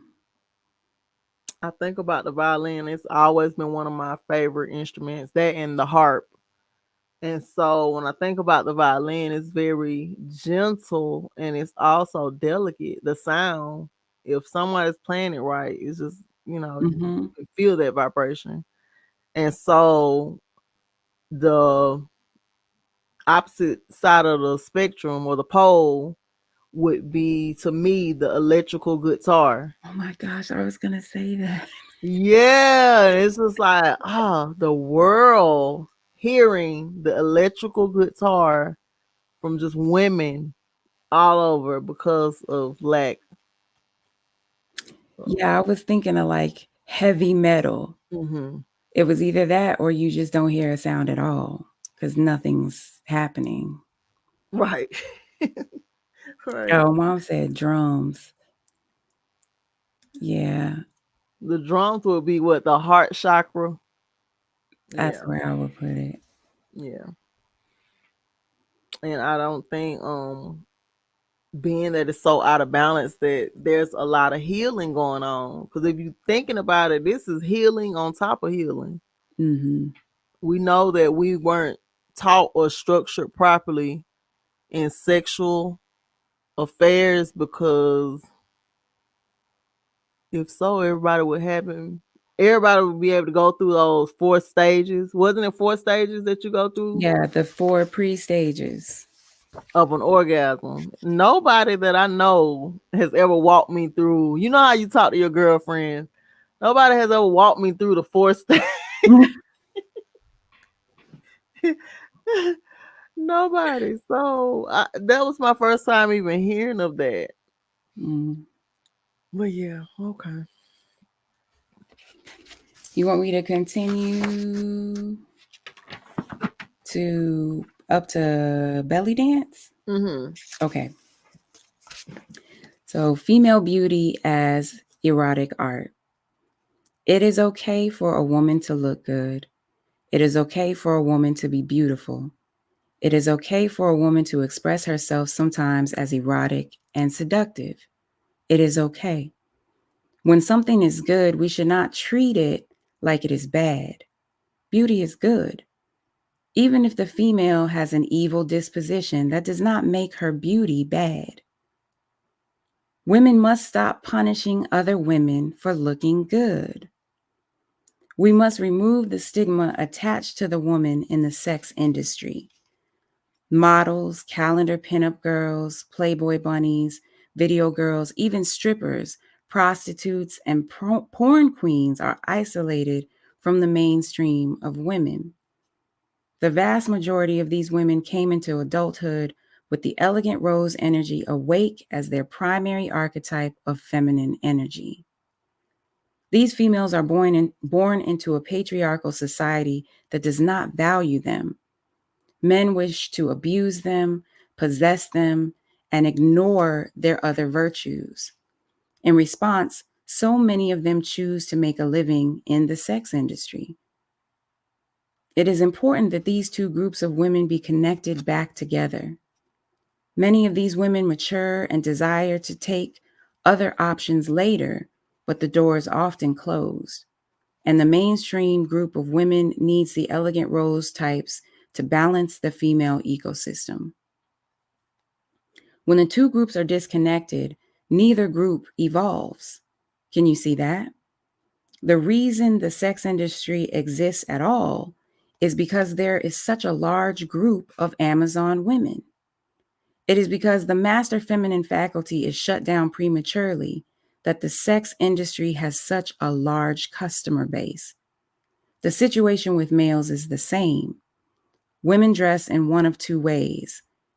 One, they dress like a magnet to attract energy to them, or two, they dress like a shield to repel energy away from them. So this is what we were talking about with the clothing on Right. Wednesday. A fashion model, a clown in a circus, or a stripper in a strip club are examples of magnet dressing. A judge, a doctor, or a woman in a business suit are examples of shield dressing. Today, most women in modern society dress to shield themselves. They are in the business of repelling male energy away from themselves. And there is no blame in this. With society in the state that it is in, women must be careful about how they present themselves. There are dress codes, the job requires a certain dress, there is the security issue and the sense of what is appropriate. Nevertheless, the rose energy is what it is, and the elegant rose energy is not in accord with shield dressing, the current popular choice. You must present the face that matches the type of energy you are trying to encourage to flow. For example, if a woman was trying to manifest the treasure chest archetype, she would dress for success. But the elegant rose archetype is a magnet dresser. She wants to attract attention to herself in an unmistakable way. Her broadcast is, I am sweet, ripe fruit, waiting to be picked. Please me, be pleased by me. Her motive of dress is Her motive of dress has more to do with decoration, seduction, and art. She is not concerned about style the way this culture thinks of style. The underlying theme of her dress code is erotic. In the excuse me, in the rose motif cloth is not more beautiful than the bare flesh. Mm. Flesh is alive, cloth is dead. In fact, in the most pure expression of this energy, she probably would not wear very much at all. She might put some flowers in her hair, a lace brassiere, wrap a little printed cloth around her hips, and head out to the mall. Well, that is not going to do it for today's woman. So we have a dilemma. A woman sabotages her energy when she presents a face that is in conflict with the energy she is trying to carry. But keeping with the energy in this case may create some bigger problems. Every woman will have to deal with this issue in the best way that she can. If you change your attire to reflect a more seductive and erotic woman, you may feel silly or insecure. Maybe you feel like you need to lose 10 pounds before you can dress a certain way. Stop sabotaging yourself. The beauty starts inside, it is the energy. Let your mind express what you want to be, and soon the body should follow. The elegant rose archetype of the feminine energy is not concerned about your pride, does not care about where you work or what your children or girlfriends may think. It wants expression. It wants to generate pleasure and beauty. To raise the rose energy, you must lose your fear of being the center of attention. Let me let me read that one more time. Mm-hmm. To raise the rose energy, you must lose your fear of being the center of attention. Wow. That's the magnet dressing. And I'm Yeah. not necessarily talking about clothing, but just the act of rejecting being the center of attention, not wanting a whole bunch of attention to Hmm. be Which on is us. essentially playing yourself down. Right. That's if it sounds, it feels like jail to me, and that has been always my thing. Growing up, I was very shapely, and so I did get a lot of attention, and it wasn't a thing to me. It didn't change who I was, but like some of my friends when they would do stuff, I wouldn't speak on it, but that doesn't mean I didn't notice. And so Mm. in that, I remember just feeling like, well, dang, maybe if me being me and being the elegant rose makes my friend feel uncomfortable, maybe I should rethink that thing. And that's just Hmm. not where you should be. And yeah, I can just, I'm playing back when we read about how it's just like women love to hate on the elegant rose. If Yeah. you are firmly standing in yourself, because for me, I didn't even realize that I had a shape. And just, others realized it. And so it just wasn't about that for me. But I do remember shutting it down a lot throughout my younger years, just trying to make other people feel comfortable. And so that is just like the I guess the trials and tribulations of society, what we do to our girls. Right. How about the part where it says that the reason why the whole sex industry exists Mm-hmm. is Wow. because of Amazon women, or the shutting down of this particular archetype, the rejection Mm-hmm. Yeah. of Um being the center of attention. Everybody know Atlanta is the strip club scene, okay? You have one of the hottest scenes. And so a lot of me and my homegirls, just over time, we would go to the strip club all the time. And so it is a lot of wealth there. That scene in itself is like they have their own class. Mm. And so that leads to what I'm looking at, like moving here. When I moved to Texas, Texas has a lot of swingers. And so that too goes, it's like a stretch out from that same scene. And so even in Atlanta, you have all these clubs. You have clubs you can go in, these places where you have to be a couple, and this is big money. It's not Oh. talked about, but it's a lot of I money. had no idea Texas had a lot of swingers. No clue. Well, let me take that back. I'm from Georgia. Shout out to Atlanta. East Point to be, specific. But no, maybe it's the energy I put out because I do come from that scene. And Let so me maybe find out it's you the whole time. just giving Texas a bad rep. Yeah. So let me clean that up. Maybe that's the energy I was coming Uh, to Texas with. But yeah, I was like, dang, who would have thought these people are down here in whole open marriages? And it is. It it's is what very it real. is. And in that scene, that's why I like Candy, Burris from Escape. I love that she is not afraid to put on those type of shows. Like, can Hmm. you imagine the energy in there? Hmm. Kind of steamy. Can you imagine? It's like what? So, Oh. Okay. Here we go. The rose is pleased when men stare at her cleavage. She wants men to stop and gawk when she walks into the room. It is not vanity and it is not ego. It is an energy thing. A mango does not hide itself on the tree. It mm, hangs there in clear view because it wants to be eaten. It wants to be picked.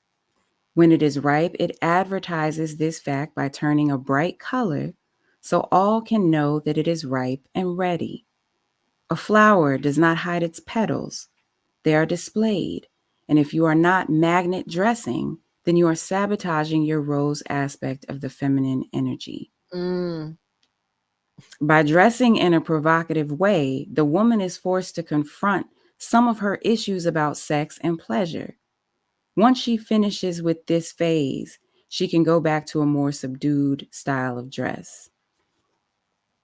So how long does the phase last? Would you say? I'm not sure. I'm not sure. I don't know if you have to hit a certain mark. We bringing this out for the rodeo. We moving this thing. Listen, she will be there. Yeah, it's like they, set it out. Set it out there Yeah, on display. yeah. Ooh, just the thought of that. It's liberating. It's freeing. It is. It is. I imagine there being some nerves associated with it.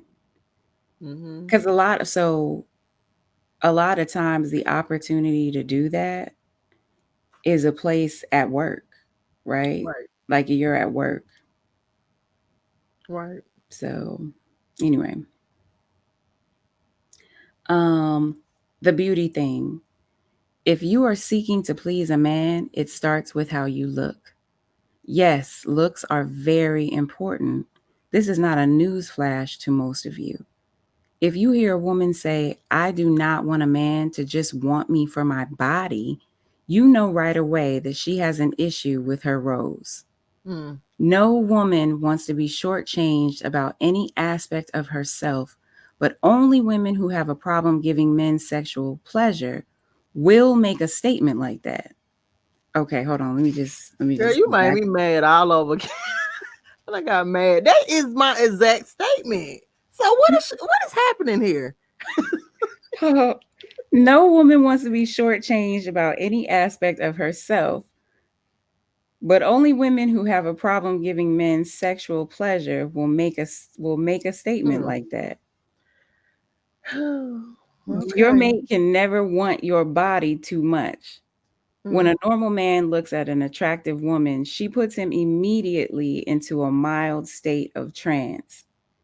This is the first step to taking him out of his left brain space and into his right brain space.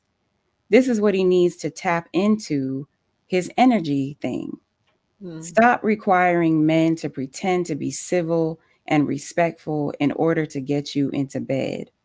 This is how men end up with erectile dysfunction, trying to accommodate all these women who get offended when a man looks at their ample cleavage. Let men be honest. The more they can be honest, the better their energy will flow.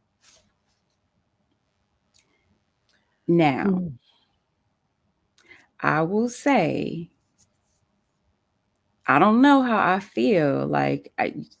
You can't just up and, get erect out here because you looking at my cleavage now. That's not, So I don't know if I'm ready for that. I don't listen. know that I would receive that well, but maybe that's just me. No, it makes me think about even at work. And I was thinking about it. It's like, okay, but how society is designed, you will have a creepy creeper waiting at your car somewhere because they thinking you trying to magnetize them. Yes. Like, no, sir. No. Not no. Yeah. So maybe if we are practicing this, ladies, maybe take you a shawl to cover. Grandma and them used to have them shawls. Get you a shawl and cover up a little bit while you transitioning from one space to another. I still find this very freeing. Like I said, I'm gonna get me a couple of dresses to start Mhm. this, and this is what it is. I'm gonna be honest. The underwear thing. I just feel like none of that is natural. I don't feel like my root chakra or my heart chakra should be in constant restriction. And so a lot of times that's why I be at home. Mhm. I'm around here being free. I was that child also growing up. You know, everybody got that one friend that just don't care if she got on clothes or not. So that was Right. me. You better be able to be comfortable because I'm finna be free around here. And so me and my sister was talking about that on Wednesday night as well. Um, yeah, this is deep. Yeah. So perhaps this when they're talking about stop requiring men to pretend to be civil and respectful in order to get you into bed. If this is your man and you are holding him to that type of standard, like, oh my gosh, you so nasty, like maybe that's the part you want to stop doing. Like, just let him be, let him be nasty. That I can see, but a random look, he said, Yeah. who's get into the root of it all. Take them draws off. Yes. Brother Uno is back Oh, in the building he's with the back. masculine energy. Come through. He's back. Yeah, and I feel bad because this is me. You know, went right back to what I skipped off. You all in my business now. Cause I just feel like, dang, you know, I'm a lady. And so it's like, let them be nasty. I'm like, dang. And then I do shut down that feeling because I feel very vulnerable. Mm. And I go by being an OG. So I'm gonna have to retire the dang OG. OG gonna be on the shelf. This is crazy. And so yeah. I think I missed that around my household though. There was a time where I wasn't shutting it. I don't know what I was going through, but just feeling yes, I do. Let me back that up. I do understand. I'm getting an understanding that I wasn't comfortable with that energy. Mm. And so you're taught this is another some residue of the church for me.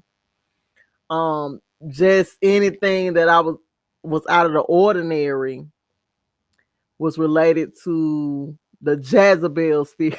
Mm. Yeah, I know how Southern church is now. The Jezebel spirit. And so in my mind, it was just a picture always of how things should be.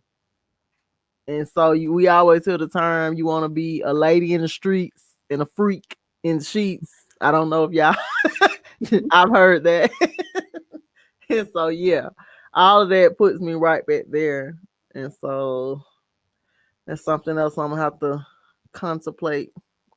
I know. I love how all of this just brings it right back to the self. Like, it don't have nothing to do with anybody else. And this is one of the things that we do that we can do differently Mm-hmm. that will bring about that change that we desire in our spouse, right? Right. Like this is it. And it's easy.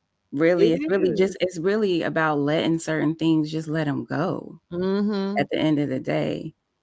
Somebody told me, I think it was last year, that expectations, or maybe I read it somewhere, but expectations can be a relationship killer Mhm. or a killer of dreams because you're not letting things flow naturally the way that they would. And so, yeah, I'm going to get Okay, in. you picking it up. Yeah, I'm going to get into belly dance. So when the rose energy comes online and starts to invoke sexual attraction, it wants this to be reflected in the beauty of the physical body. It tries to take her body back to her natal template in the DNA. So it's going to take you back. During the regimen period, I recommend all females to engage in belly dance. If not belly dance, then womb dance or pole dancing. If you need to lose weight, this is a good time to do it. Surrounding. The energy of the elegant rose is greatly affected by the surroundings. It is the true purpose of feng shui. If you live in a poverty, there may not be much you can do about your home, car, and workplace. But everything you can touch, see, hear, taste, or smell affects your expression of feminine energy. In the home, it is the bathroom and the kitchen that seem to pose a problem. The rose does not like dirt. The rose does not like colors which do not reflect harmony and beauty. And in home, the rose functions best when there are clean lines of architecture, natural light, natural surfaces, plants, fresh air, and art. Organize your workstation. Feng shui the interior of your home. Place a small water fountain in the hall or something to keep the chi moving. The toilet, garbage can, open meat locker, and damp packed closets are oppressive to the rose energy. The rose hates to live in a dank basement with little light. Get your husband to clean these spaces once a week and keep the garbage can hidden from view and smell. Okay. So it's saying a rose, I guess dank would be what kind of wet. The rose has Mhm. okay. Use high quality incense twice a week to infuse smell. Place fresh cut flowers or live plants, even better, in your space. Erect a small altar somewhere in your home. This is not a religious altar. Place only beautiful things on it. You would be surprised to know how much the mess, disorder, and unpleasant smell of things in your home, car, and workplace can pull down your sexual energy. Wow. When I think of the elegant rose, I remember the rose garden in Botanical Gardens. The roses were everywhere, climbing, clinging onto trellis and stand. There were all colors. The aroma was heavenly and intoxicating. The beauty was so fierce, it pierced my heart. Tantra healing energy. Tantra energy healing, which is table work. Table work or Tantra energy healing is the main form of energy work used to awaken the feminine energy. Only a male can do this for a female. It is normally done with the female on a massage table.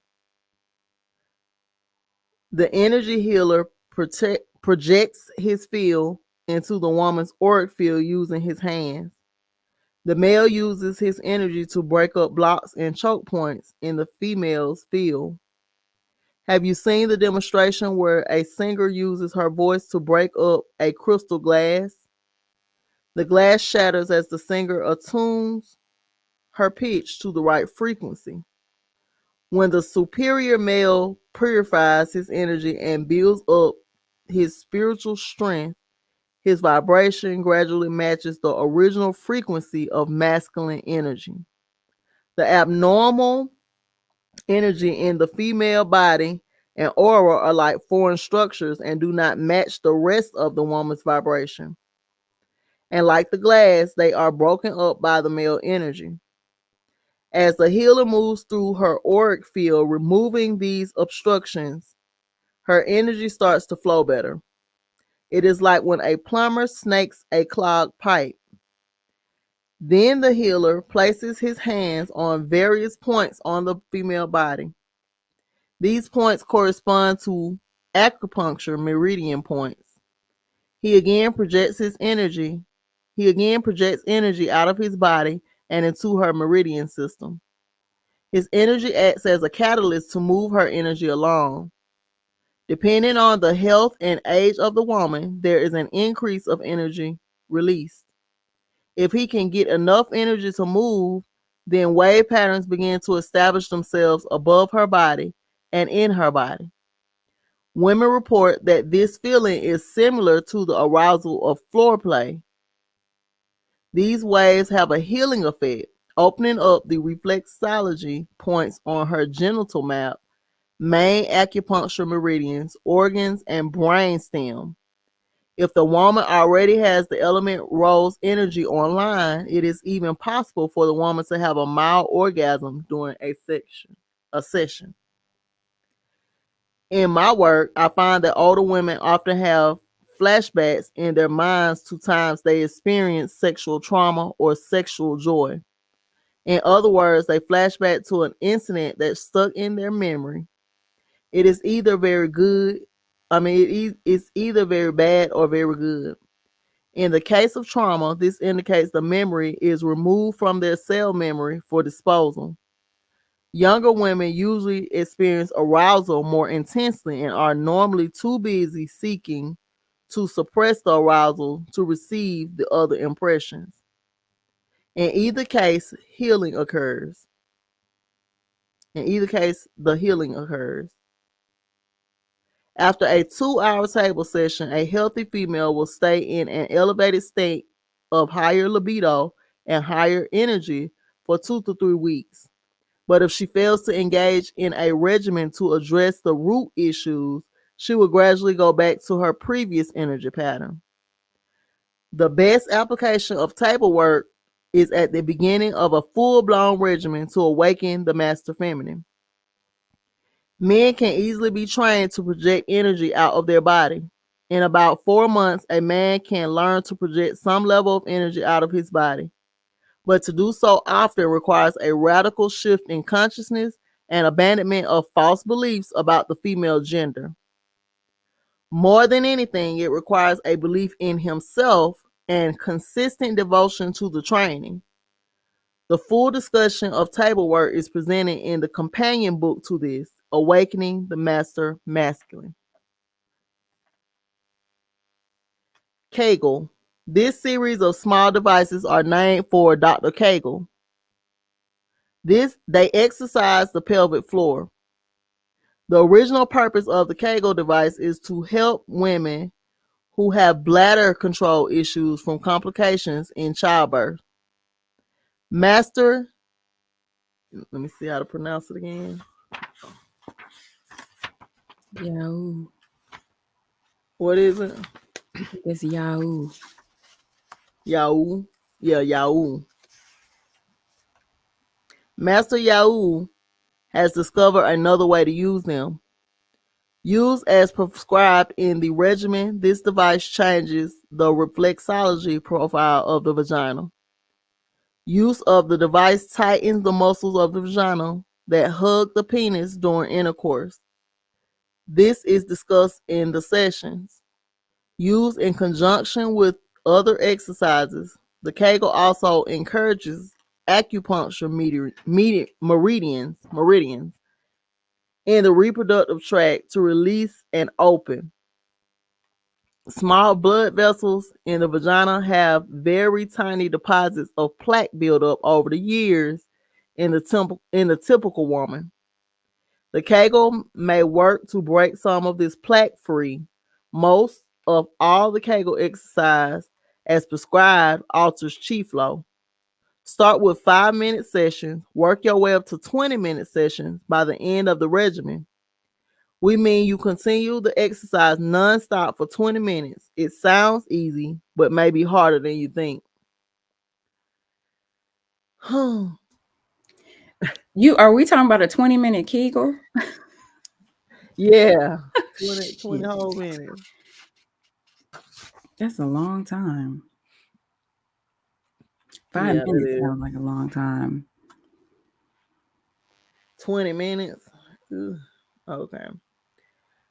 Qigong. Kidney Qigong is one of the main elements in the regimen. The kidney is a yin organ. These exercises build up the yin qi in the female. More importantly, these exercises are designed to infuse greater qi into the main yin meridian running through the main organs of the body. The benefits include better blood pressure control and invigoration of the important functions in the reproductive system. Other forms of Qigong are used to bring balance to the overall Qi system. When Qigong is used in conjunction with other aspects of the regimen, it has the effect of raising the Kundalini slightly. And one of the main goals of the Tantra art is the raising of Kundalini.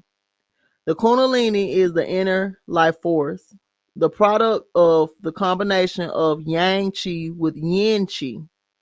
When the Kundalini is raised even a little, it has a very major impact to all life systems in the body. It has an impact on the master feminine faculty. Feminine faculty. The raising of Kundalini, the raising of the Kundalini causes a marked increase in the secretion of human growth hormone from the pituitary gland.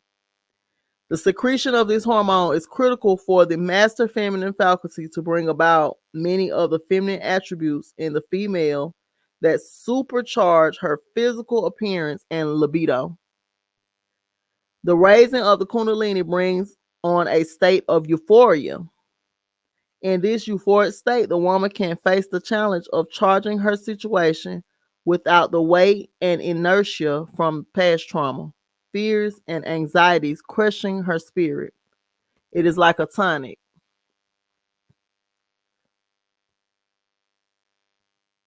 She said she's glad it's a companion book. Yellow. Yeah, that'll give us a lot of balance because as women, we be all the way that way. And what we learned in High Priestess class is that the female is the negative energy. The male is the positive. And so when you look around at things, Is it? I thought it was the other way around. I thought that the positive was. Okay, I'm sorry, Nina. Go ahead. no, I wish we can. Is anyone in here from High Priestess class? No, we all thought at first that we are the positive. So we went into culture shock. The feminine energy is the more chaotic energy, and I always talk about how I embrace my shadow self more. Okay, if we had a good old war and we had to pull it off, I think the females would definitely um be able to wipe everything clean more so than the male because they think with the logic.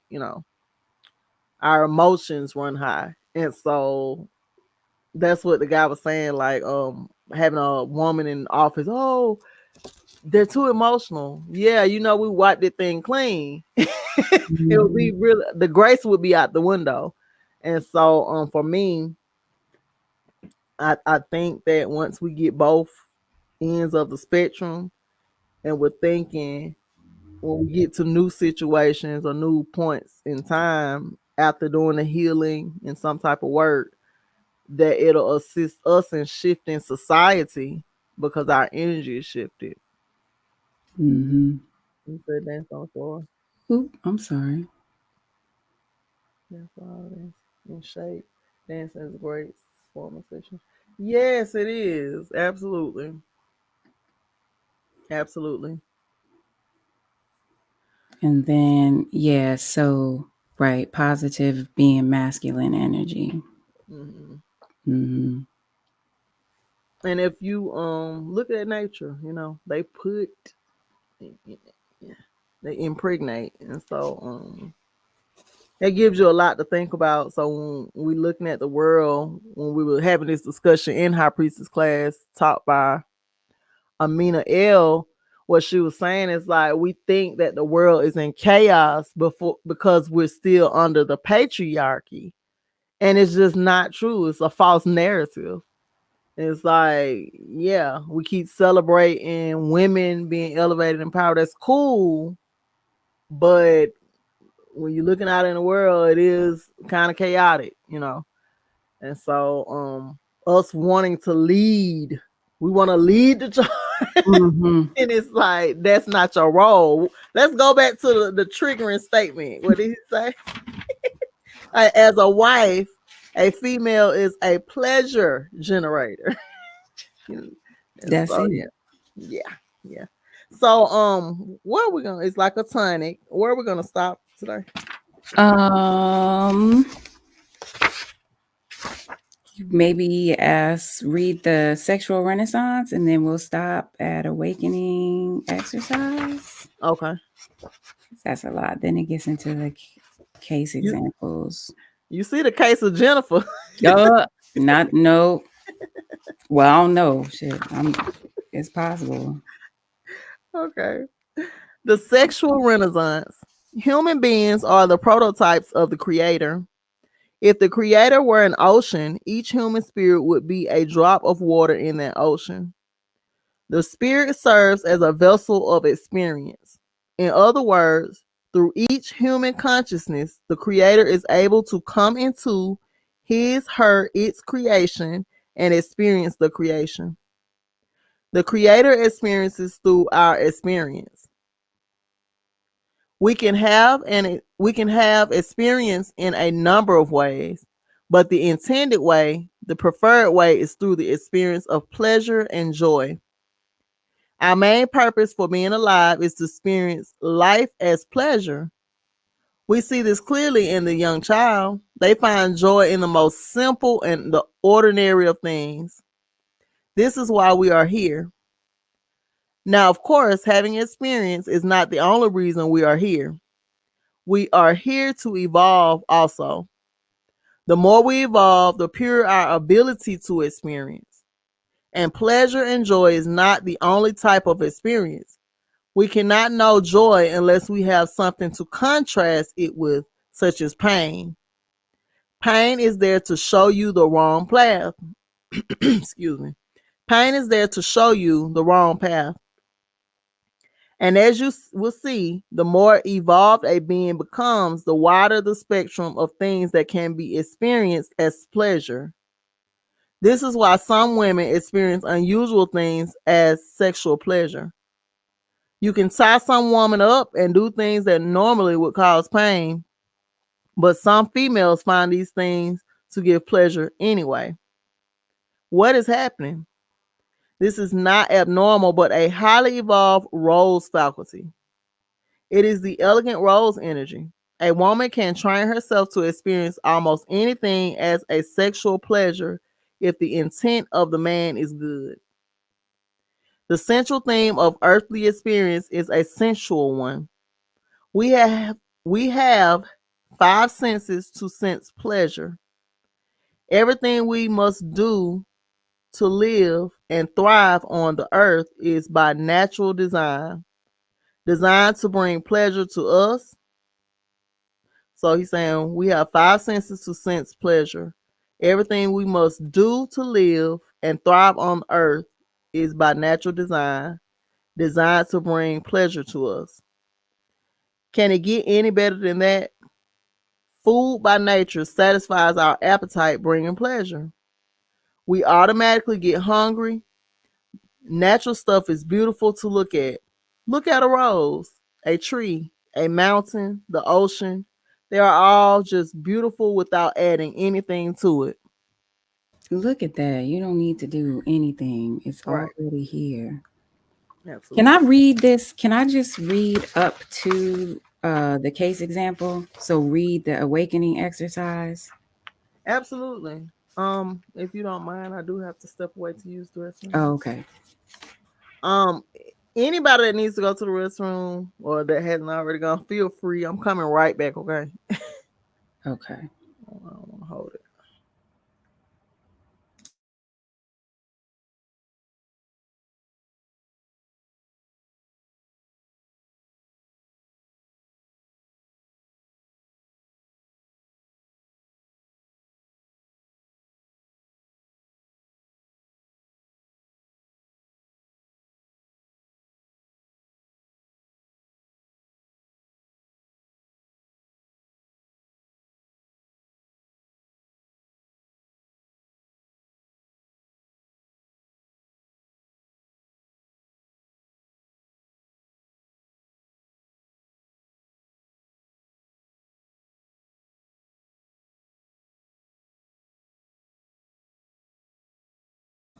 Is there anybody here that feels comfortable just sharing about their first elegant rose experience? You remember what you were wearing, or what was a memorable moment for y'all?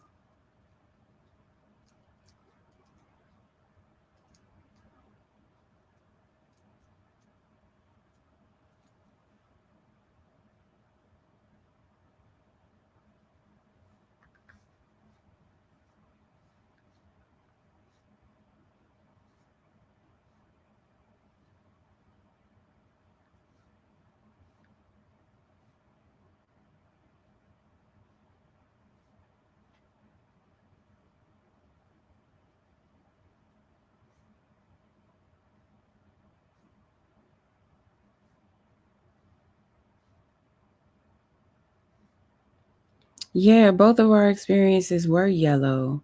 And that was what is yellow in terms of chakra? Solar plexus. That's very true. I thought about that too. The color of yellow, just happiness and freedom.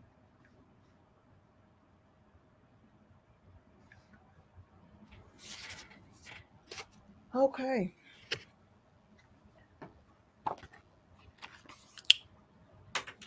All right.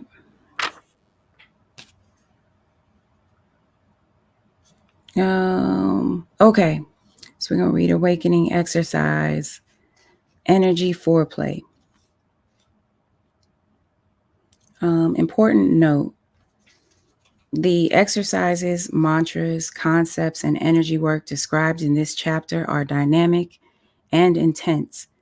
They should be done as part of a supervised regimen. Major physical illness and problems in the reproductive system should be addressed or considered before attempting to undertake any of these procedures. The oral instructions given by the regimen guide follow, given by the regimen guide should be followed. Any precautions given should be taken under serious advisement. In the doubt, if in doubt as to your fitness, seek professional advice. The sexual experience is an energy experience. Orgasm is an energy event. It occurs in the auric field and nervous system first, and only then does the woman feel it in the reproductive system. A woman cannot have an orgasm in her vagina until it first occurs in her auric field. If the man and woman do not know what they are doing, the penis and vagina get in the way of making love more than they assist. In class, when we are teaching the men, they are taught to make energy contact with their wife for 20 to 30 minutes before they actually undress and get into bed. To do this, the man touches his wife in a special way, or he holds his hand out for about 10 inches from her body and projects energy out of his hand into her auric field. Now, this sounds like esoteric stuff from a comic book or something. I told one brother I was going to teach him how to project energy out of his hand, and he said, I did not know this was Star Wars class. Are you Obi-Wan Kenobi or something? And he laughed. But just so you know, he stopped laughing after he learned how to do it. His wife responded so well one time, he called me to thank me, and she made sure he continued to come to class. About 12 out of 100 men can project energy out of their body by the first time they try. I do not know how easy women can do it yet, but everyone can be taught because everyone has an auric field. You are always projecting energy. When you stop, you die. It is just a matter of focus. For this exercise, the group will divide into men and women. The women will form an outer circle, and the men of the group should form a circle inside of the females. Females should never attempt to do this with other females. It will produce harm. The females will turn their back to men. Each man shall pick the woman in front of him and stand right behind her. Step 1. The males locate the first thoracic vertebrae on the spine of the woman. The vertebrae is located near the base of the neck. It is usually the first vertebrae to protrude out. It may be difficult to see on people with extra weight. The vertebrae right in front of this is the seventh cervical vertebra. The spine is divided into 7 sections that correspond to the 7 chakras. The cervical spine ends at the brain stem. The thoracic spine is below it. The lumbar spine is below that. These are the main sections of the spine. Now, the man locates the spinal protrusions of the first thoracic vertebra and the 7th cervical vertebra. Place the thumb of the right hand between these two protrusions on the left side of the spine, about 1/2 inch from the bone. Press in and then remove the thumb. This is the energy transfer spot. Step 2. The woman should sit in a chair. She starts to take long, deep breaths. The man will start his breathing pattern. The man will take a very deep breath and hold it, pushing his diaphragm out. Hold his breath in for 20 seconds, then let the breath out. He will take his second deep breath and hold it, and place his right hand thumb on the spot again, pressing in slightly. He should not touch the spine until he starts the breathing pattern. Step 3. The man continues to hold his thumb on her spine. He should take about 3 of these breaths for each minute. The out breath is quick. Hold the in breaths. Continue to transfer energy for about 4 to 5 minutes. The man then releases his hand. Step 4. During the energy transfer, the woman must keep her feet apart and her hands apart. The hands should not touch each other. She should remain still and not talk during the transfer. The whole thing should take about 5 minutes. After the energy transfer, the woman should feel a slight tingling in either her hands or feet. She may also feel the energy stir in her auric field. It is possible and even probable that the woman may experience slight sexual arousal from this exercise. For the next phase of this exercise, the women should be seated. The men now rotate to the woman next in the circle. The men will each be seated directly behind the woman. The woman will sit with feet and hands apart. The men begin to breathe in very deeply, pushing their diaphragms out. Hold the breath about 30 seconds and breathe out slowly, then in again quickly. Hold for 30 seconds. The right hand of the man is placed on the woman at her belly, right below her navel. His left hand is placed on the back of her neck, at the point on the thoracic spine he touched before. But he is using his flat hand now, not the thumb. The man will project energy out of his right hand and attempt to direct his energy up her body toward her head. The man projects his energy by seeing it in his mind. He must be confident and assertive in his projection. Hold this posture for 7 minutes. Phase 3, Step 1. The men rotate again to the next woman in the circle. This is the third phase. They are still seated. The men start the breathing pattern again. Each man now places his right hand under her right breast. His left hand is placed on the back of the neck in the same spot as before. Then he cups the breast from underneath, lifting up very gently. The man projects his energy into her breast. He should take in about 2 long, deep breaths each minute. Hold this posture for about 7 minutes. Release the hand. The exercise is over. Each man will have been with 3 females, and once the men finish, they switch places with the women, and the women do the same procedure to the men, all 3 phases.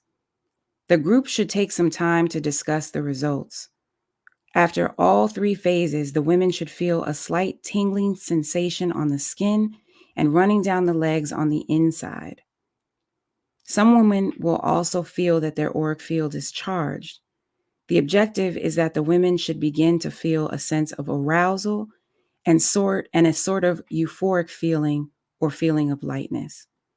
Women will feel aroused by the energy the more receptive they are to the male and to the sexual energy in general. The more yin and feminine the woman is, the more intense will the energy flow. A very yang and externalized woman will feel only a slight feeling in the beginning, which will grow to a more pronounced sensation the more times the exercise is done. Once the group goes home, they can teach this to their mates and continue to do the exercise at home. Practice this until the next meeting. Depending on the success of the group, the guide may give further instructions on how to enhance the exercise to get more intense results. This exercise is a form of foreplay. The more couples do it, the better the results. The women may not feel much at first, but give it time. Before women can get the full benefit of the energy flow, the men need to learn how to project their energy properly. It takes time. In time, a man can do this without touching the woman. Energy work brings men and women closer together emotionally. It changes the nature of the bond between man and woman. One man reported that after 3 weeks of this exercise, he could smell his wife's perfume at work whenever he was stressed. Aww. He asked his wife about this, and she was surprised. She was unaware of what was happening to him and was not trying to do anything that she was aware of. But she admitted that she had been refreshing her scent doing the day, during the day more than normal. And after she thought about it, she noticed that this was unusual. Some of these wives were taking the women's class and knew what their inner husbands were doing, but most had no exposure to the information, but responded just the same.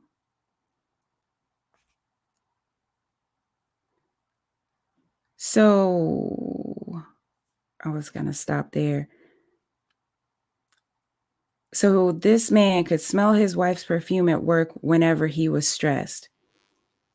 Wow. He asked his wife about it. She was surprised. She was unaware of what was happening to him, and she wasn't trying to do anything that she was aware of.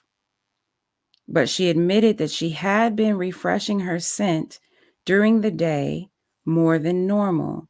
And after she thought about it, she noted that this was unusual. Mm. Some of these wives were taking the women's class and knew what their husbands were doing, but most had no exposure to the information but responded just the same.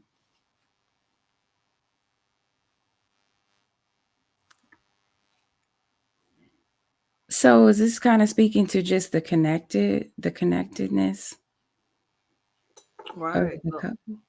Yeah, the energy that they're exuding, Mm-hmm. or the shift in the energy. Can you imagine Mm. you at work and somebody being able to smell your perfume? That's beautiful. Right. And it brings them some type of soothing effect. Yeah, that's beautiful.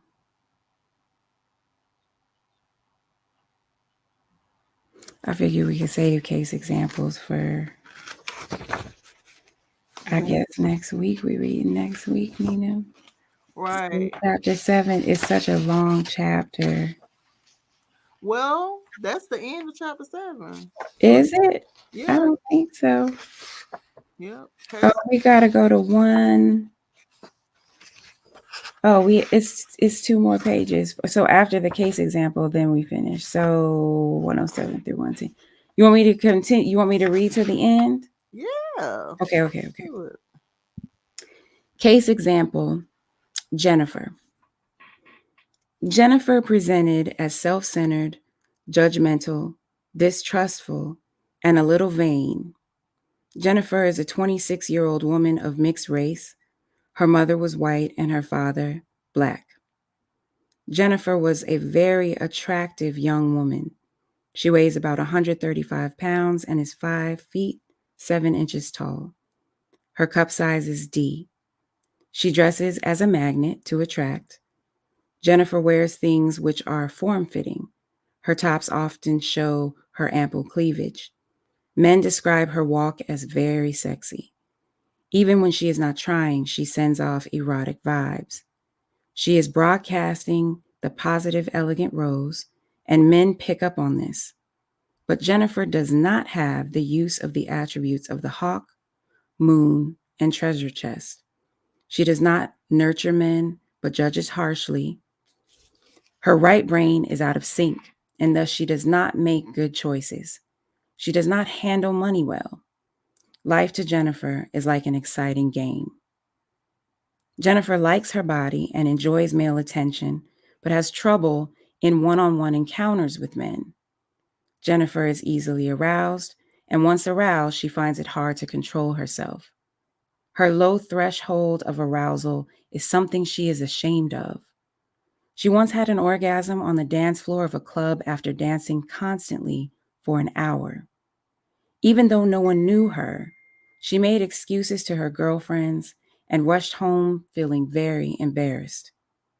Jennifer has had relations at work, in the bathroom at parties, and once at a museum behind a painting. Jennifer took the metro to work every day. On warm, clear days, she always wore something a little sexy to work. On the way home, sometimes she got off the metro one stop early and walked the rest of the way to her car. She said she did this for the exercise, but the real reason was to engage in a form of voyeurism. Men from 16 to 60 would check her out as she strolled down the street. She made sure to bend over at the newsstand. She walked slowly by the construction site filled with many manly workers.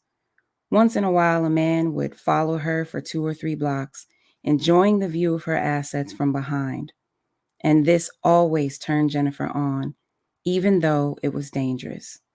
But then she went into the secure private building where her car was parked.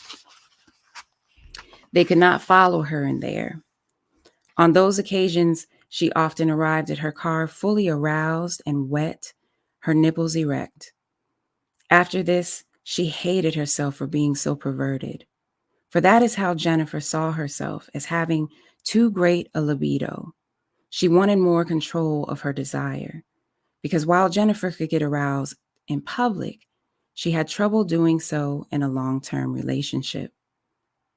Jennifer's first complaint in counseling was that she could not seem to get into a serious relationship. She had not been in a relationship for 3 years, although she wanted to. Jennifer's second complaint was that she had lost her ability to have a vaginal orgasm in a normal relationship with a man. It had not always been so, but it seemed that she had developed a protective mechanism to keep her sexual drive from getting out of hand.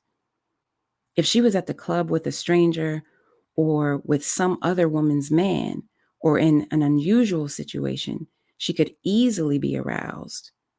But she rejected men that she knew would be good for her, and even if they were physically appealing. Oh, she rejected men that she knew would be good for her, even if they were physically appealing. If he was too available, she rejected him on the ground that he could not turn her on. The funny thing was that Jennifer was blocking her natural attraction and prevented herself from having certain experiences, even though the evidence was there. Her excuse was, those men only seem to want one thing from me. It turned her off when men were too impressed by her body and sex appeal. Jennifer responded to men who ignored her. She was intrigued by men who seemed unimpressed by first her striking figure, unimpressed at first by her striking figure. Most of the men Jennifer dated were the roughneck types. She liked take charge men. They made her lose control of herself and give in. This was very intoxicating. Of course, these men did not desire an emotional connection to her, just sex. And it was a matter of time before her resistance would wear down and she would give into their demands. These men were able to arouse Jennifer, but she was not able to experience orgasm with them. What Jennifer did not realize was that she was blocking her orgasm because she was not emotionally connected. A part of her spirit rebelled against that. She would not have sex for 20 minutes. She would have hot sex for 20 minutes, and the man would have his climax, but not Jennifer. She would fake it. Of course, no relationship developed. Most men, of course, were impressed by Jennifer, and among them were men who were compatible to her. Many of them she thought were cute, but she did not give them the time of day, even though they tried hard. If she remained in this cycle, she would not have much success in relationships. The nice guy behavior thing in men made Jennifer sick, but her counselor was able to make Jennifer see that her posture against nice guys was directly related to the guilt Jennifer felt about her sexual behavior and her lack of control. She was deeply self conscious about being so easy. And in a deep part of her, there was an insecurity that a nice guy might find fault with her, where as a less virtuous man would not. Further coaching put Jennifer in touch with her feminine self and removed the stigma. She finally decided to open up and consider dating men she had dismissed before. It did not take long for a man to approach her who would test her new resolve. They went out on a first date, and she liked him. He did stare at her cleavage too much, but she decided to overlook it this time. The more they went out, the more she realized that she was getting attached to him, and it was a little frightening. After a while, the moment of intimacy came.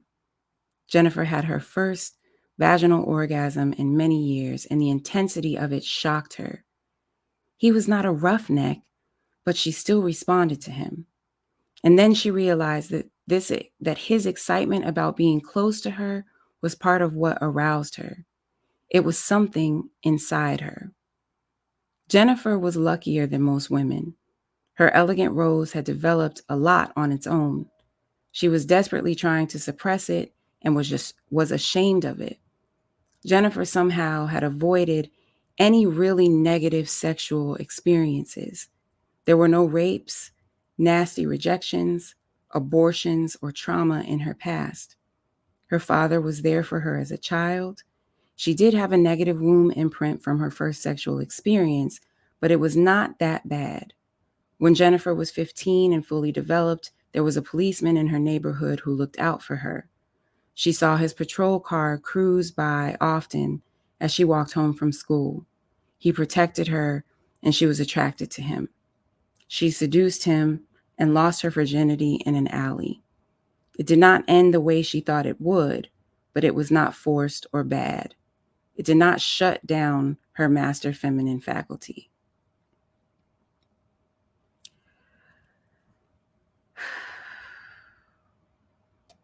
Mm, well, there's a lot here about Jennifer that I relate to. I remember being really young and journaling about, like, oh my gosh, why am I always talking about boys? And why am I always talking about kissing boys? And why am I always talking about having sex with boys when I have no idea what it means? Like I never hadn't done any of it, but would just fantasize about it. And I thought that something was wrong with me for feeling like that. And yeah, I completely get just the whole arousal from that type of attention, even though it was dangerous and calling just the wrong type of people. And the part that really, really hit was feeling like with a nice guy that that there's no way that he would even want nothing to do with me, because women who were like this, like Jennifer, would be labeled as a hoe in many cases. And that's the thing that we have to. Oh, Nina, you muted. You're on mute. If as Yeah, a whole, like getting out of the like as other women that we help our sisters to embrace that rather than shutting them down and labeling. yeah, yeah. And it all goes back to me. I was gonna share, but I'm gonna share. I'm gonna put it out there. Um, just working in the strip club, it boils my blood when people talk about strippers as if they aren't people. And so, my elegant rose years were those couple of years I was there. It ain't like I was there 10 years. It was a great experience because it taught me the different sides of women. Like they would come in looking one way, and when they came out to work, oh, it's a whole nother creature. And just being open, your body, the body's just being so beautiful. I could always see the beauty in it all. The beauty and the confidence they exude, even though it Mm, was more of a, you know, seated hawk. I'll say, isn't that the one you got to pay her? But at mm-hmm. the same time, the confidence is to be admired. And so that was my whole thing. And then we're not talking about just any females. We're talking about lawyers, teachers. I even met well, I'll say societies. Mm, Squash society women. And so it was just one of those things. And so that's why I learned my confidence. Um it was just no way after that I was gonna go back to being somebody that felt like they had to have on a bunch of clothes all the time. You don't come out of that. No. And mm, I learned personally that that is a construct to suppress your feminine energy. It was absolutely, it's nothing wrong with that. And so next time y'all see some sisters in the streets or in a setting, don't be a hater. If she doing her thing, let her do her thing. Tell her she look beautiful. Let her know that you admire that confidence to even wear what she wants to wear. Because all of us are so programmed to thinking that the flesh should be hidden, and it's not true. It's not mm. how that's a part of colonization. And so, yeah, this book makes me think. It's like, dang, man, the part where he said you shut it down, like to the point you don't feel comfortable in your skin to even experience pleasure yourself. You'll shut your own pleasure down. Right. Like, what is really happening here? And so it's a lot. Yeah. Mm. Yeah, we got through chapter 7. We did it. I was nervous. I still feel a little, queasy in my stomach if I had to Mm-hmm. keep it real. Yeah. You have to settle in it. All of us that participate on Wednesday, what we do is let it play during the week. Because some of this stuff is just like, dang, and it does sit right there in your stomach. It's like you thinking for me, and I know the moms out there, we have children and start dressing like we're 90 automatically. You know, Hmm. their wardrobe changes very drastically. If you were an elegant rose before, you go into being Sister Martha. She's sitting on the second row of the pew with a shawl over her skirt. Just instantly. It's like, who wants to live out their days like that? No. That's Yeah. why I can't be converted to anything that is telling me that all this feminine energy need to be covered up. I ain't even finna cover up my hair all the time. I believe it's a time for that if you're doing your spiritual work, but just being fully, no, I'm gonna need all this glory. It's like No, oh, it's true though. It's true. It's just like we've gone all, our whole lives just learning how to shut that down mm, and reject it. It's like here, focus on getting this bag. mm-hmm.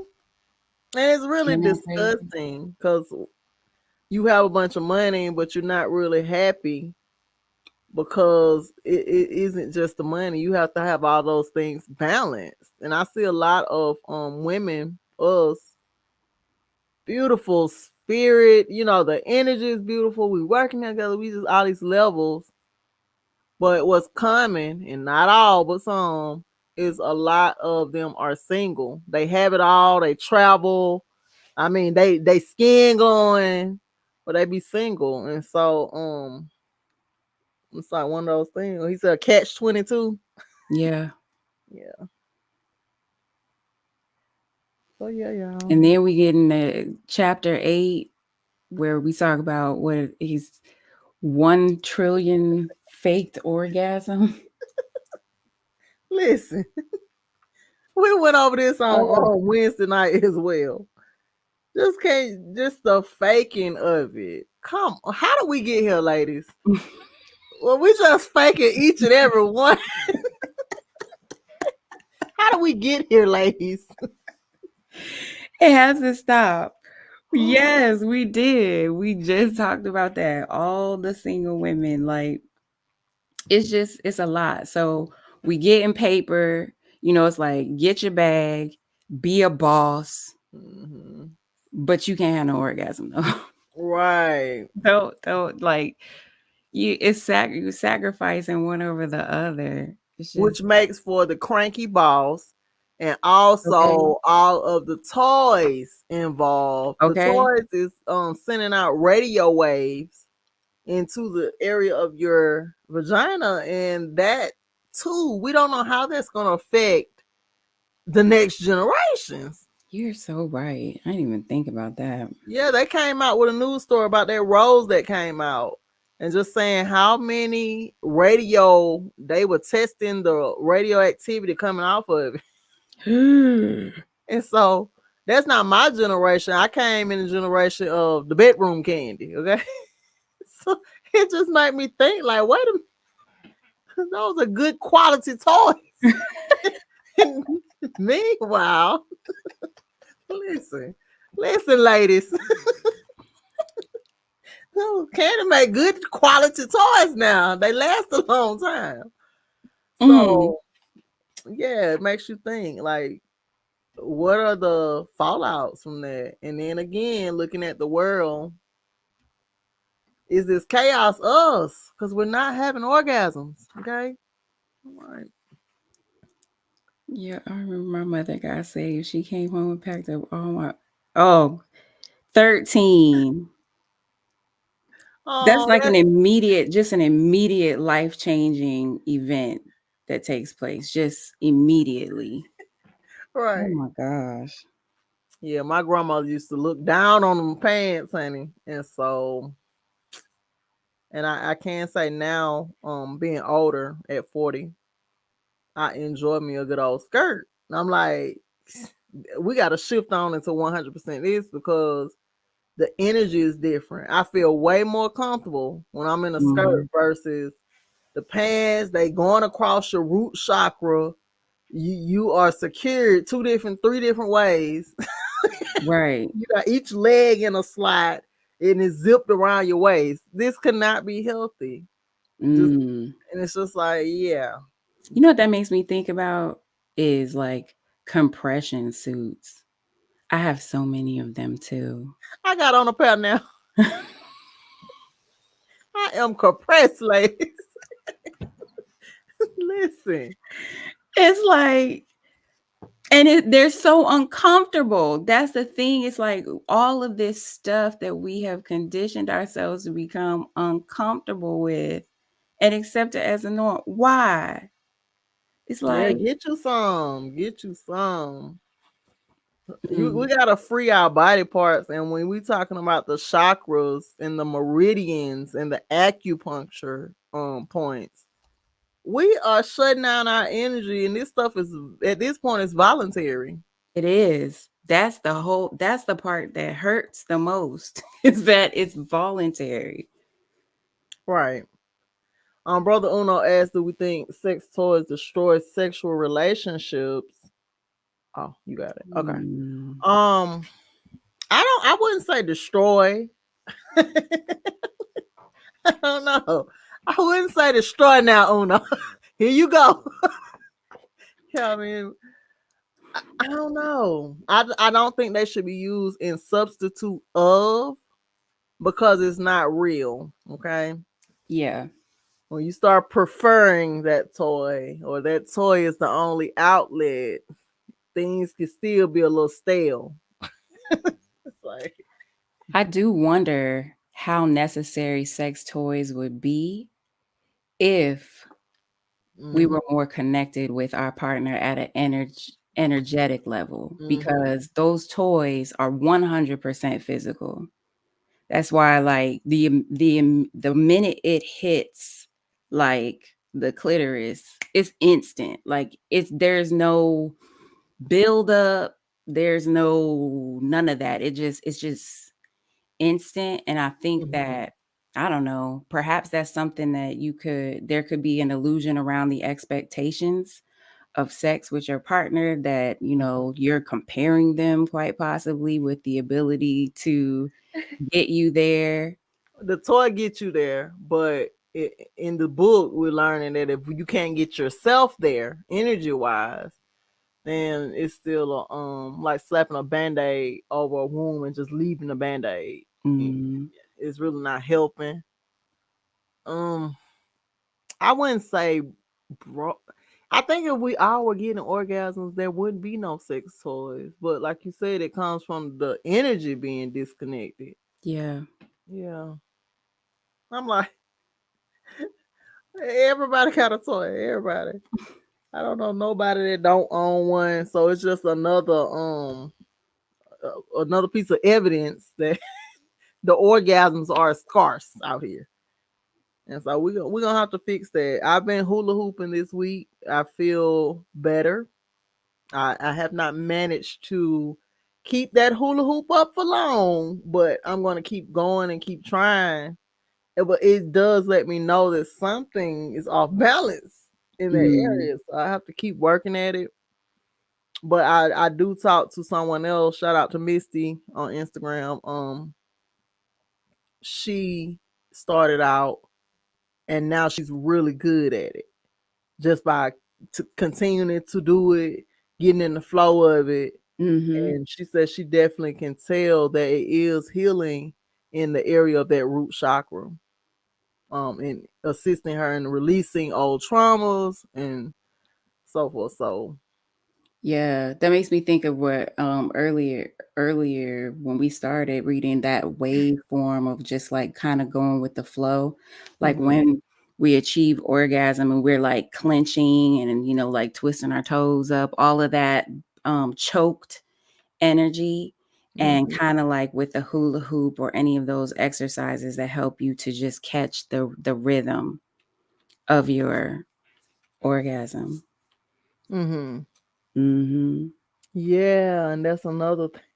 Cause every time I hula hoop, I feel like I ain't got no rhythm, child. I ain't gonna lie. Right. Same. I'm like, what is happening here? Yes, I yes. just be going that dancing all the time, so I don't understand what happened to the energy. Mm. How can you work on your orgasm with your partner with the sex toys? Well, it's just I think the toys, the role is not to be so cranky in the waiting of the working on it Mm. with your partner. That's I don't know. Maybe that's a little impatient. I don't know. So if y'all want to see good hula hooping, it's Simplicity I Am. That's my homie on Instagram. Oh yeah. It's the introduction of that female energy. It's not explained, it's just done. Mm-hmm. What if we were Mm-hmm. taught that it was restricting something we were going to need to use later in Mm-hmm. life? Mm-hmm. Yeah, yeah. Knowing the why, because we know in past times. Now I don't know about you with King, but I tend to try to explain things with my seed more because I grew up in a generation where you couldn't ask questions. It was Yep. considered being grown, or you couldn't. And so in that explaining, when you know the why, you can make better decisions. And so at that point, yeah, I think it should have been explained. My grandmother never said why she didn't like skirts. And I just thought it was something religion. I mean, well, she didn't like pants. And I thought it was something religion based. But Hmm. but the truth of the matter is that feminine energy has to flow. You know, you got it all buckled down. Yeah, it has to be expressed. And this is so important for like having uh well, just reading about the master feminine, a young girl who may potentially be asking these types of questions because she is needing to express that type of energy, and maybe it's by way of asking questions or wanting to know how certain things Mhm. within her body are working or whatever, that just having an openness to have this understanding of what's going on within Mhm. her at this age is some powerful stuff. Right, right, Being able to give that explanation and know where she's at in her journey, right. the young woman. Hmm. Because it just seemed like when we were growing up, I don't know if this is relevant, but it's everything was like a big secret. Why would Yeah, the sex talk was a secret? the sex talk If was a you got secret. pregnant, it was a secret. Like, no, It that was a created a whole secret. bunch of guessing amongst us. And so when the world has to teach you those lessons, they're not going to be as pretty or soft as if we Mm. would have just learned it from our parents. And so we have to correct this in this generation. Because I know I still, I never got to talk. Yeah, The world talked to same. me. Right. Yeah. Yeah. Yeah. And So, looking back at that case study with Jennifer, it was like she was able to cultivate her elegant rose. I mean, she was missing the other three, but she had to work on that. But she was able to cultivate that elegant rose by people in her environment who were able to support her so that she felt protected and that she mhm. was able to express herself, Right. which got her to the point that she was able to thrive in that faculty. Right, right. Absolutely. Does anybody else here want to jump on and share anything before we get out of here?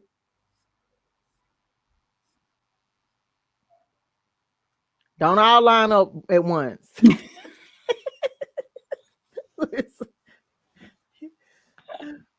Don't all line up at once. Oh. I just dropped the link in the chat.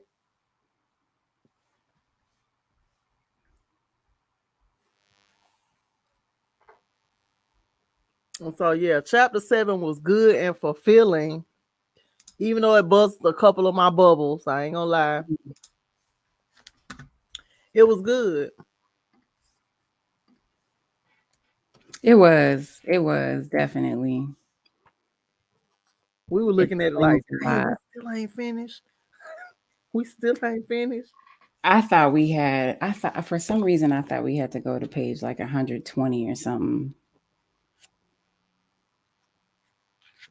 Yeah, it looks like the chapter 8 is a little long, but it looks like 2 sessions. So about the same, maybe. Yeah, Mhm. yeah. All right, y'all. So we appreciate everybody that shows up on Sunday. There's Yes. nothing like a live experience. And also, those of you that are supporting us, thank you for liking, sharing, and commenting. We need you all to do these things so that we can get up in the algorithm. The more comments, the better. It keeps elevating us up. And so we want to expose this book and this information to everybody that it's for. Some people might not come across it. Oh, come through, brother. Okay. Hey y'all. Hey, Uno. So Peace. I'm listening. I don't own the book, so y'all are my readers. Okay, so I'm listening. I'm going with the flow. I'm enjoying the read everything, and My the one thing that I say that I really love about this book particular is it's explaining, characteristics about women that men also know about women that we scared to tell women because of their reaction to certain things that we know. Mm. And it's a form of control. Men use these particular things as a form of control as well.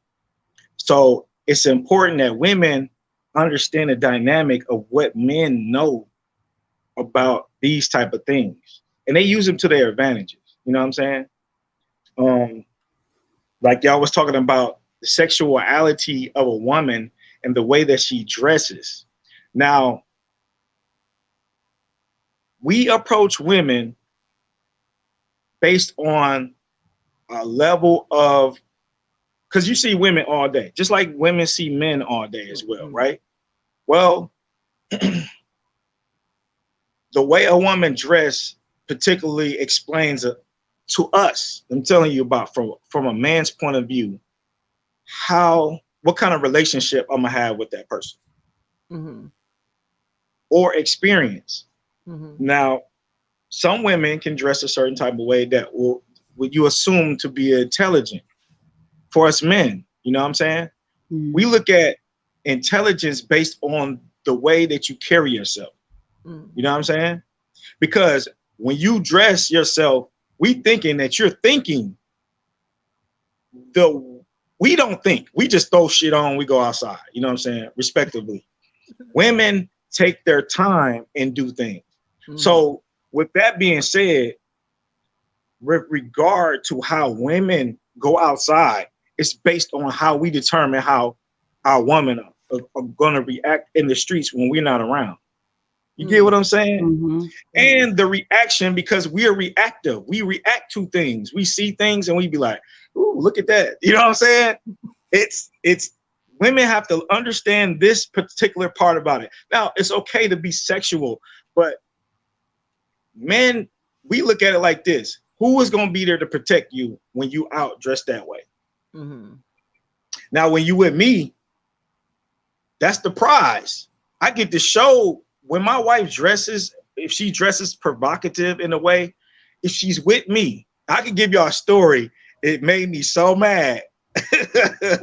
Particularly because I had to explain to her after the fact. Now, but I wanted y'all to just know that when she's with me, I feel like I can protect her from the things that's in my head, how men react to things because we're reactive, right? Mm-hmm. Mm. Now, I'm gonna tell y'all this story. So I'm at work. I know y'all ain't got a lot of time, but I was at No, work. that's fine. Will. I was at work.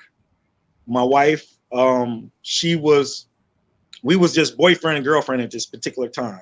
Mm-hmm. So I was at work. She needed some things done to her vehicle, right? So I was like, all right, go to this the parts store, get the parts. I will take care of that. Just go to this parts store. That way, when I get off, I can take care of that. Mm-hmm. Man, she, she picked me up from my father's house because I had to go to my father's house to get the tools. So she was going to my father's house to bring the car so I can do the job at my dad's house. Well, when she got out the car, she had on. Y'all remember back in the 90s, those little tinted dresses? You know what I'm talking about? The tennis skirt, yeah. Yo, my heart dropped. I'm like, because this is my selfishness. This is because I'm a protector. That's how I am. You know what I'm saying? And most men are that care for their woman. My heart dropped to my stomach because I know she been out all day like this. That's why I'm like, why? No, So the first thing I had to explain to her is, dude, you've been out all day like this. This is a representation of who you are. That means that what I like about you at home, now you showing the world, the people around, because you don't have your protector by you don't got your security guard. Hey, I'm free and this is how I am at home. This is how I want to be. You know what I'm saying? Sexually, I want to exploit myself in the world. And then she was like, it ain't nothing but a dress. And I'm like, no, it's not. It's not just a dress. It's an examination of who you are as a person, an example of who you are as a person when you in your comfortability at home. Mm-hmm. See what I'm saying? When we was talking about drawers, like not wearing panties and underwear at home, like that's comfortable, and you really want to go out like that, but you do it because you know that's not the place for that. You know what I'm saying? Out in public. You know what I'm saying? Right. So that's what I was getting from that particularly. But I explained to her what it was, and I was like, you know what? Could you please just change your clothes while you with me? Don't go change. I swear, I went through her clothes. I looked for that dress. I found it. I buried that motherfucker in the backyard. I literally buried that dress because it was an example of what I didn't want in my relationship. You know what I'm saying?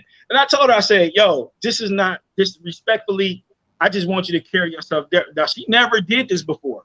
So it blew me that she did it. I'm like, what the hell? She might have been doing it for me. You know what I'm saying? But I'm Yeah, at to work. add a little pizzazz back to it. So you buried her, and her elegant rose is now in the backyard. Yo, I buried that joint. I was like, now she has sexual stuff. She dressed it provocative in a way where I felt like it was casual sexual to me.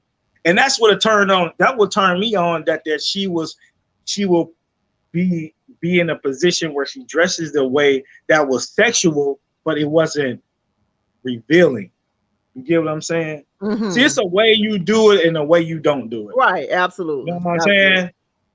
So that was my key to it, but that was a very good point in that book. I really enjoyed that. You know what I'm saying?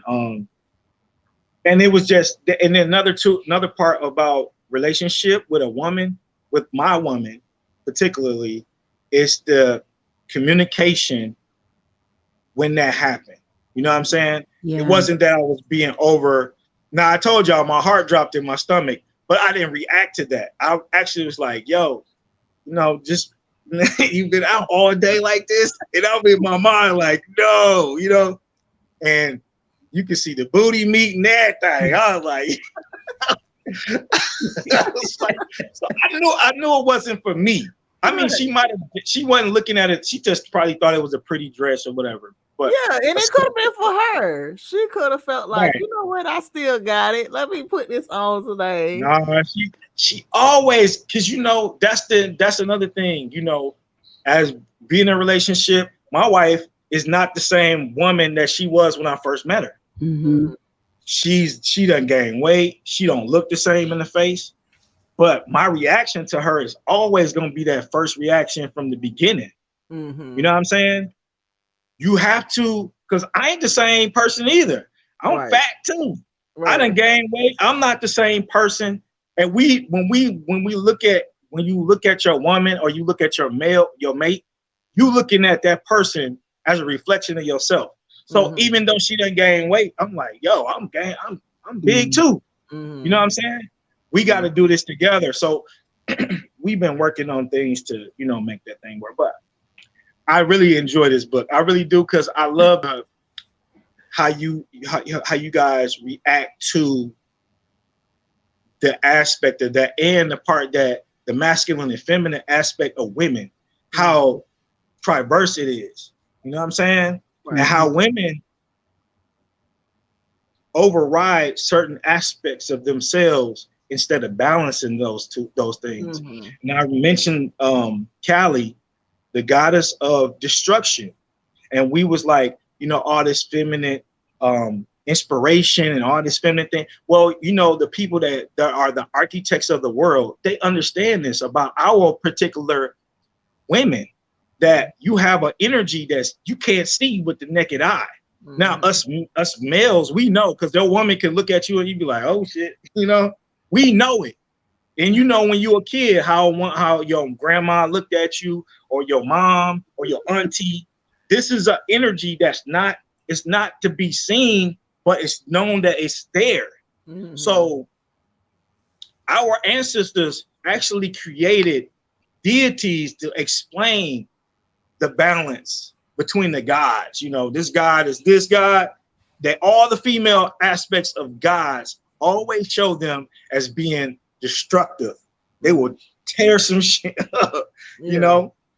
And the male aspect is always this sitting on a throne, just sitting back observing. You know what I'm saying? Well, they showing you got to put the two together in order for to make the balance work. You know what I'm saying? And that aspect is the god of a feminine and the masculine. It's inside of males and females. Absolutely. You see what I'm saying? Those aspects of gods is between, but they've been teaching women to be more sexual. Sexual is a son of energy that causes destruction. So they want them to be more provocative, more to the extreme on the sexual side, which is it's really strong energy that causes destruction. You know what I'm saying? If you don't have that male energy that like kind of come through and say, yo, baby, you going too hard with that sexual energy, you gotta kind of tone that down a little bit. Well, they giving you the aspect of that in the world. So they throwing it out there. They also using males as that energy as well. So you got a lot of males out here with this feminine aspect. And being a man, we show sexually. So if you got two men together, I'm just gonna say this, two men, and they think like men, right? You know, women have to push us back, like, hey, you trying to smash too much. You gotta take your time, buddy. We're gonna get to it. You know what I'm saying? So you got two men bringing that feminine aspect of energy. They going all day, all that destruction. This is energies that we don't see. And I just be like, you know, we have to look at it. We got to stand back, observe the world as the way it is, and see that something is not right.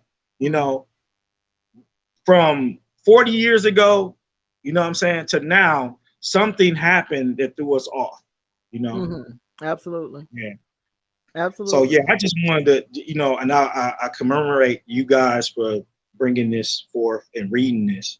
I'm a reader to the fullest now, but I just like the way that y'all deliver it because it rolls off the tongue better because y'all explaining y'all experience.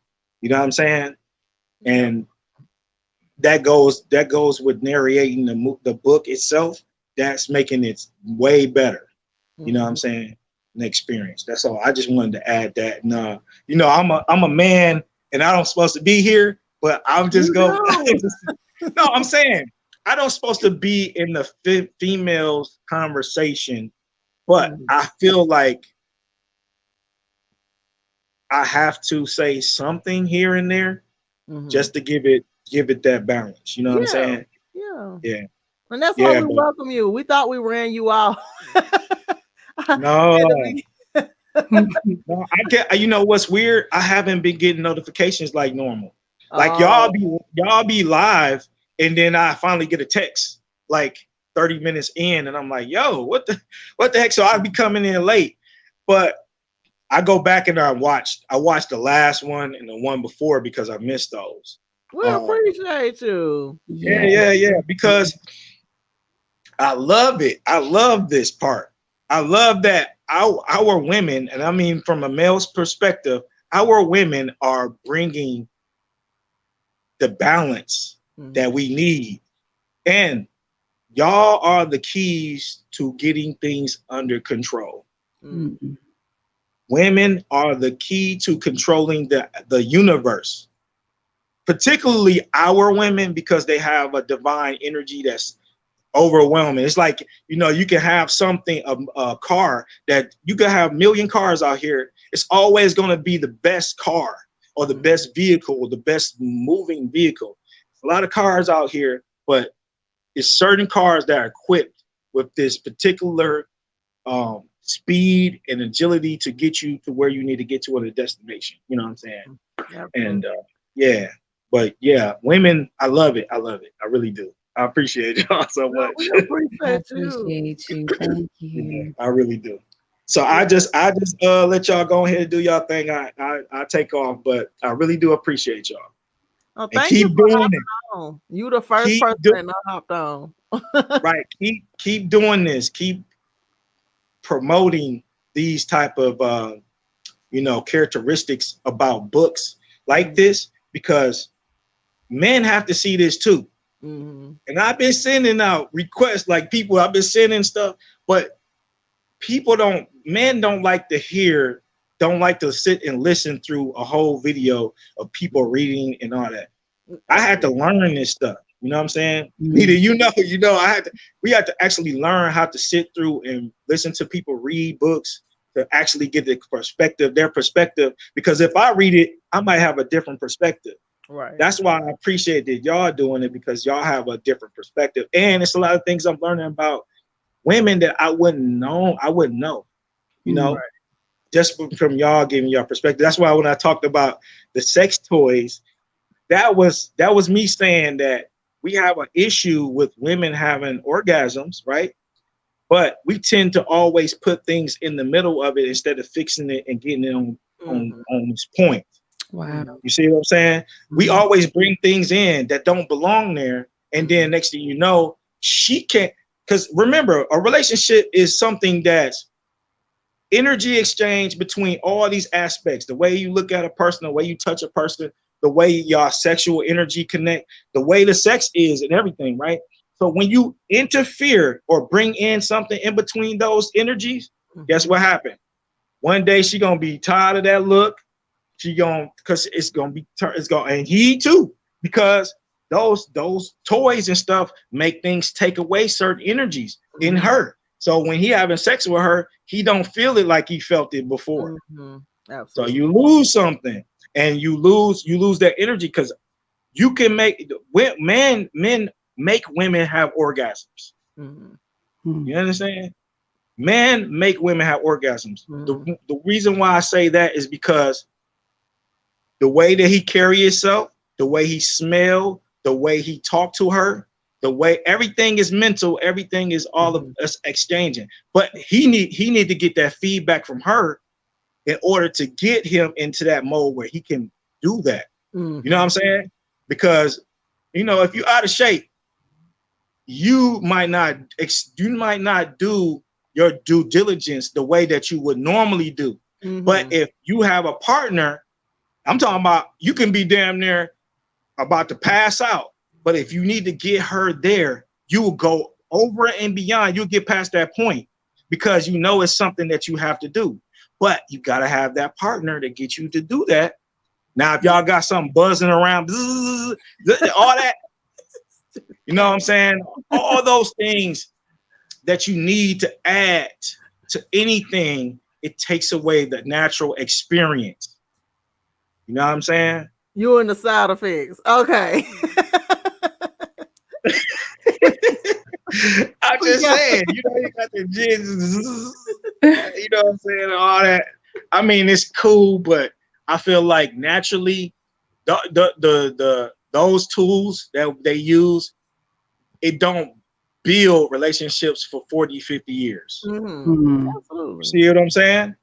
Absolutely. Those build 10-year relation, 5-year relationships. You know what I'm saying? Those Mhm. build the now relationships. They don't Dang. build longevity relationships.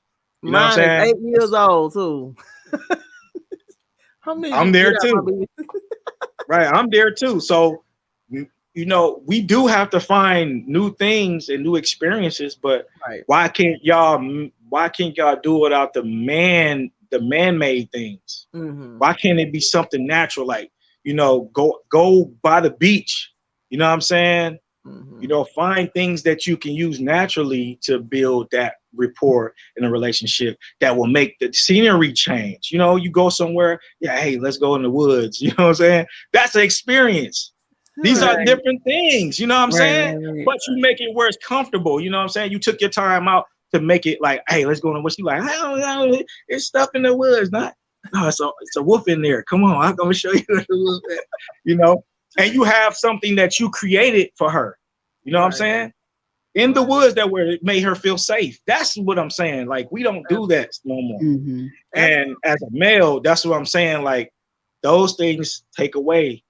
And this book about given that aspect of not putting involving things that don't believe need to be there. It's all about exchanging mentally and physically and understanding those energies exchanging between the two. You know what I'm saying? Right.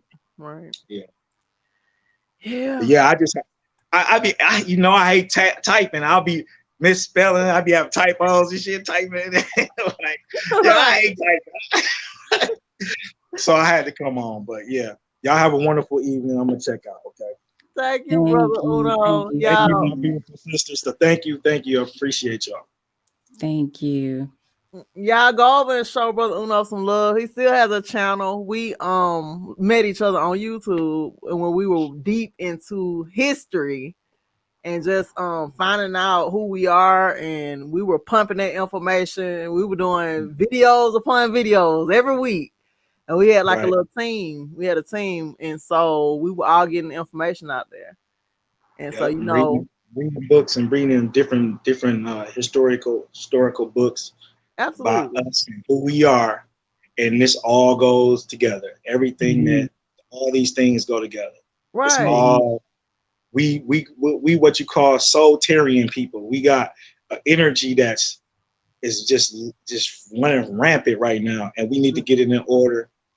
And it comes from building a relationship between our brothers and sisters Mm-hmm. in a spiritual form, mental form, physical form, all these different forms that we can be, a kind of a universal energy for everybody else. Because once we balance, everybody else gonna get balanced. You Absolutely. know what I'm saying?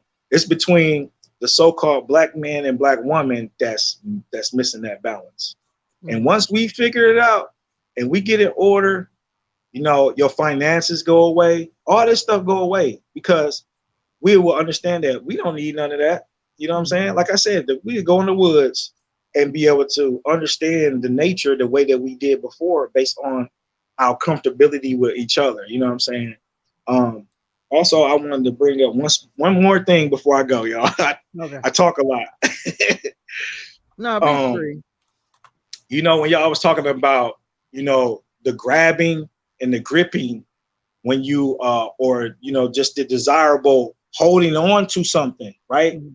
Sexually, you don't need to hold on to nothing. You've been so trained not to trust him. You understand? Meaning, I'm not gonna let you fall. Mm-hmm. You know what I'm saying? So the only thing you need to do is caress. You don't need to grab, because if you grab it onto me, you don't trust me. Mm. You Mm-hmm. let go of me and you let your hands free, then I know that you willing to let me take you wherever I can take you to. That experience, you know what I'm saying? Mm-hmm. So even the gripping and grabbing is a part of you not letting go. And that's why you ain't having no orgasm. You know Yeah, what I'm saying? that energy, yeah, choking it. When you do your hands, these Wow. are mudras. These are mudras. When you move your hands, it's symbolic. When you Right. grab something, like you say you about to fall downstairs, what you do? You grab something. When you having this experience, the sexual experience, you gotta let go. You gotta let Mm-hmm. free. You know what I'm saying? Mm-hmm. He got you. You know what Mm. I'm saying? Because we don't even look at the all we've been saying is energy exchange.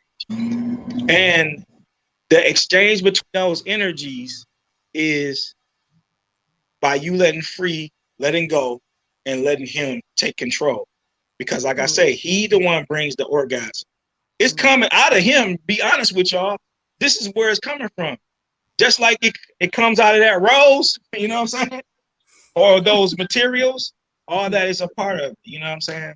Right. But yeah, I gotta take off. But I just wanted to add that because y'all was making so many valid points. Every time I think about I'm going to say something about that. So I'm Right. gone. Right. I'm gone for sure. All Right. right. We appreciate you. Peace. Yes, Yeah. thank you. Peace, Brother Uno. And y'all go over and follow brother Uno, get into the root of it all on Instagram. He still be bringing that history and them facts. Okay. Um, I never even thought about that part about the grabbing and grip. Yeah, because in my mind, hoodology 101 for females and ladies' night, we do discuss the grip. Okay, we do. So the Kegels, it was for the grip. So I didn't even think about that. Just your body would naturally react to it and be Mm. gripping it on its own. It's an energy level. You don't have to necessarily make a muscle of steel to get out. And isn't that comforting to know, you know? Right. Because I never could get into Kegels. I ain't gonna lie. I do them, but people go as far as to put these balls up in it. Y'all know the yoni egg. Mhm. And honey, I done went out and got a yoni egg. I did not know that it goes by size, number one. I didn't know you started. I went out and got the biggest egg. I got the biggest egg I could find. And baby, that egg was not gonna stay in position. I was like, you know what? Something ain't right here. And so, yeah, being taught those things, and I think these things are being taught by society, the blind leading the blind. And then I got this big heavy egg, and I'm feeling my feelings hurt because I'm like, dang, I can't even hold it in. Right. Yeah, yeah. So yeah, all that. So I didn't think about that part. But yeah, if y'all don't, anybody else want to jump on, if not, we're gonna go on and get out of here. Yeah, I'm actually gonna run.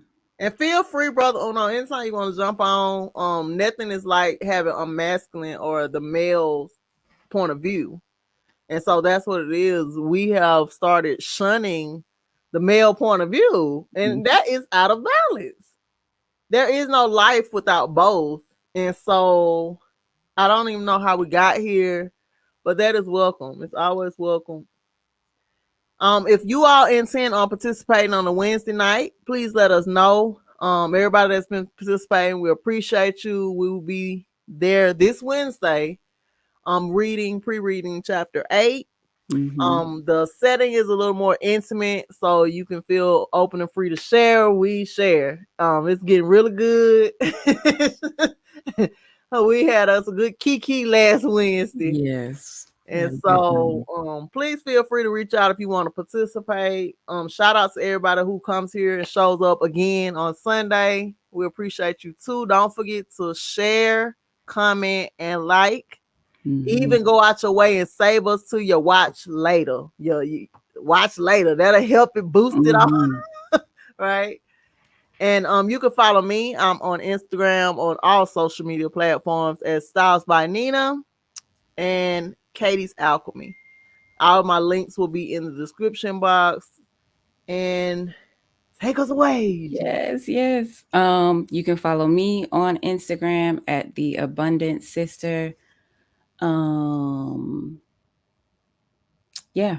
I'll put all of my contact info and website and all that stuff in the description. Right. And thank y'all. Thank y'all. Until next time we connect. Peace, prosperity, and abundance, everybody. Thank you. Peace, prosperity, and abundance. Peace and power. And y'all don't forget to go over to both channels and subscribe. We need the numbers. We Mhm. appreciate you. And if at any point you all want to hop on here and share, please do. We love it. We love it. Yes. We're gonna go and get out of here. All right, y'all. Peace. Peace.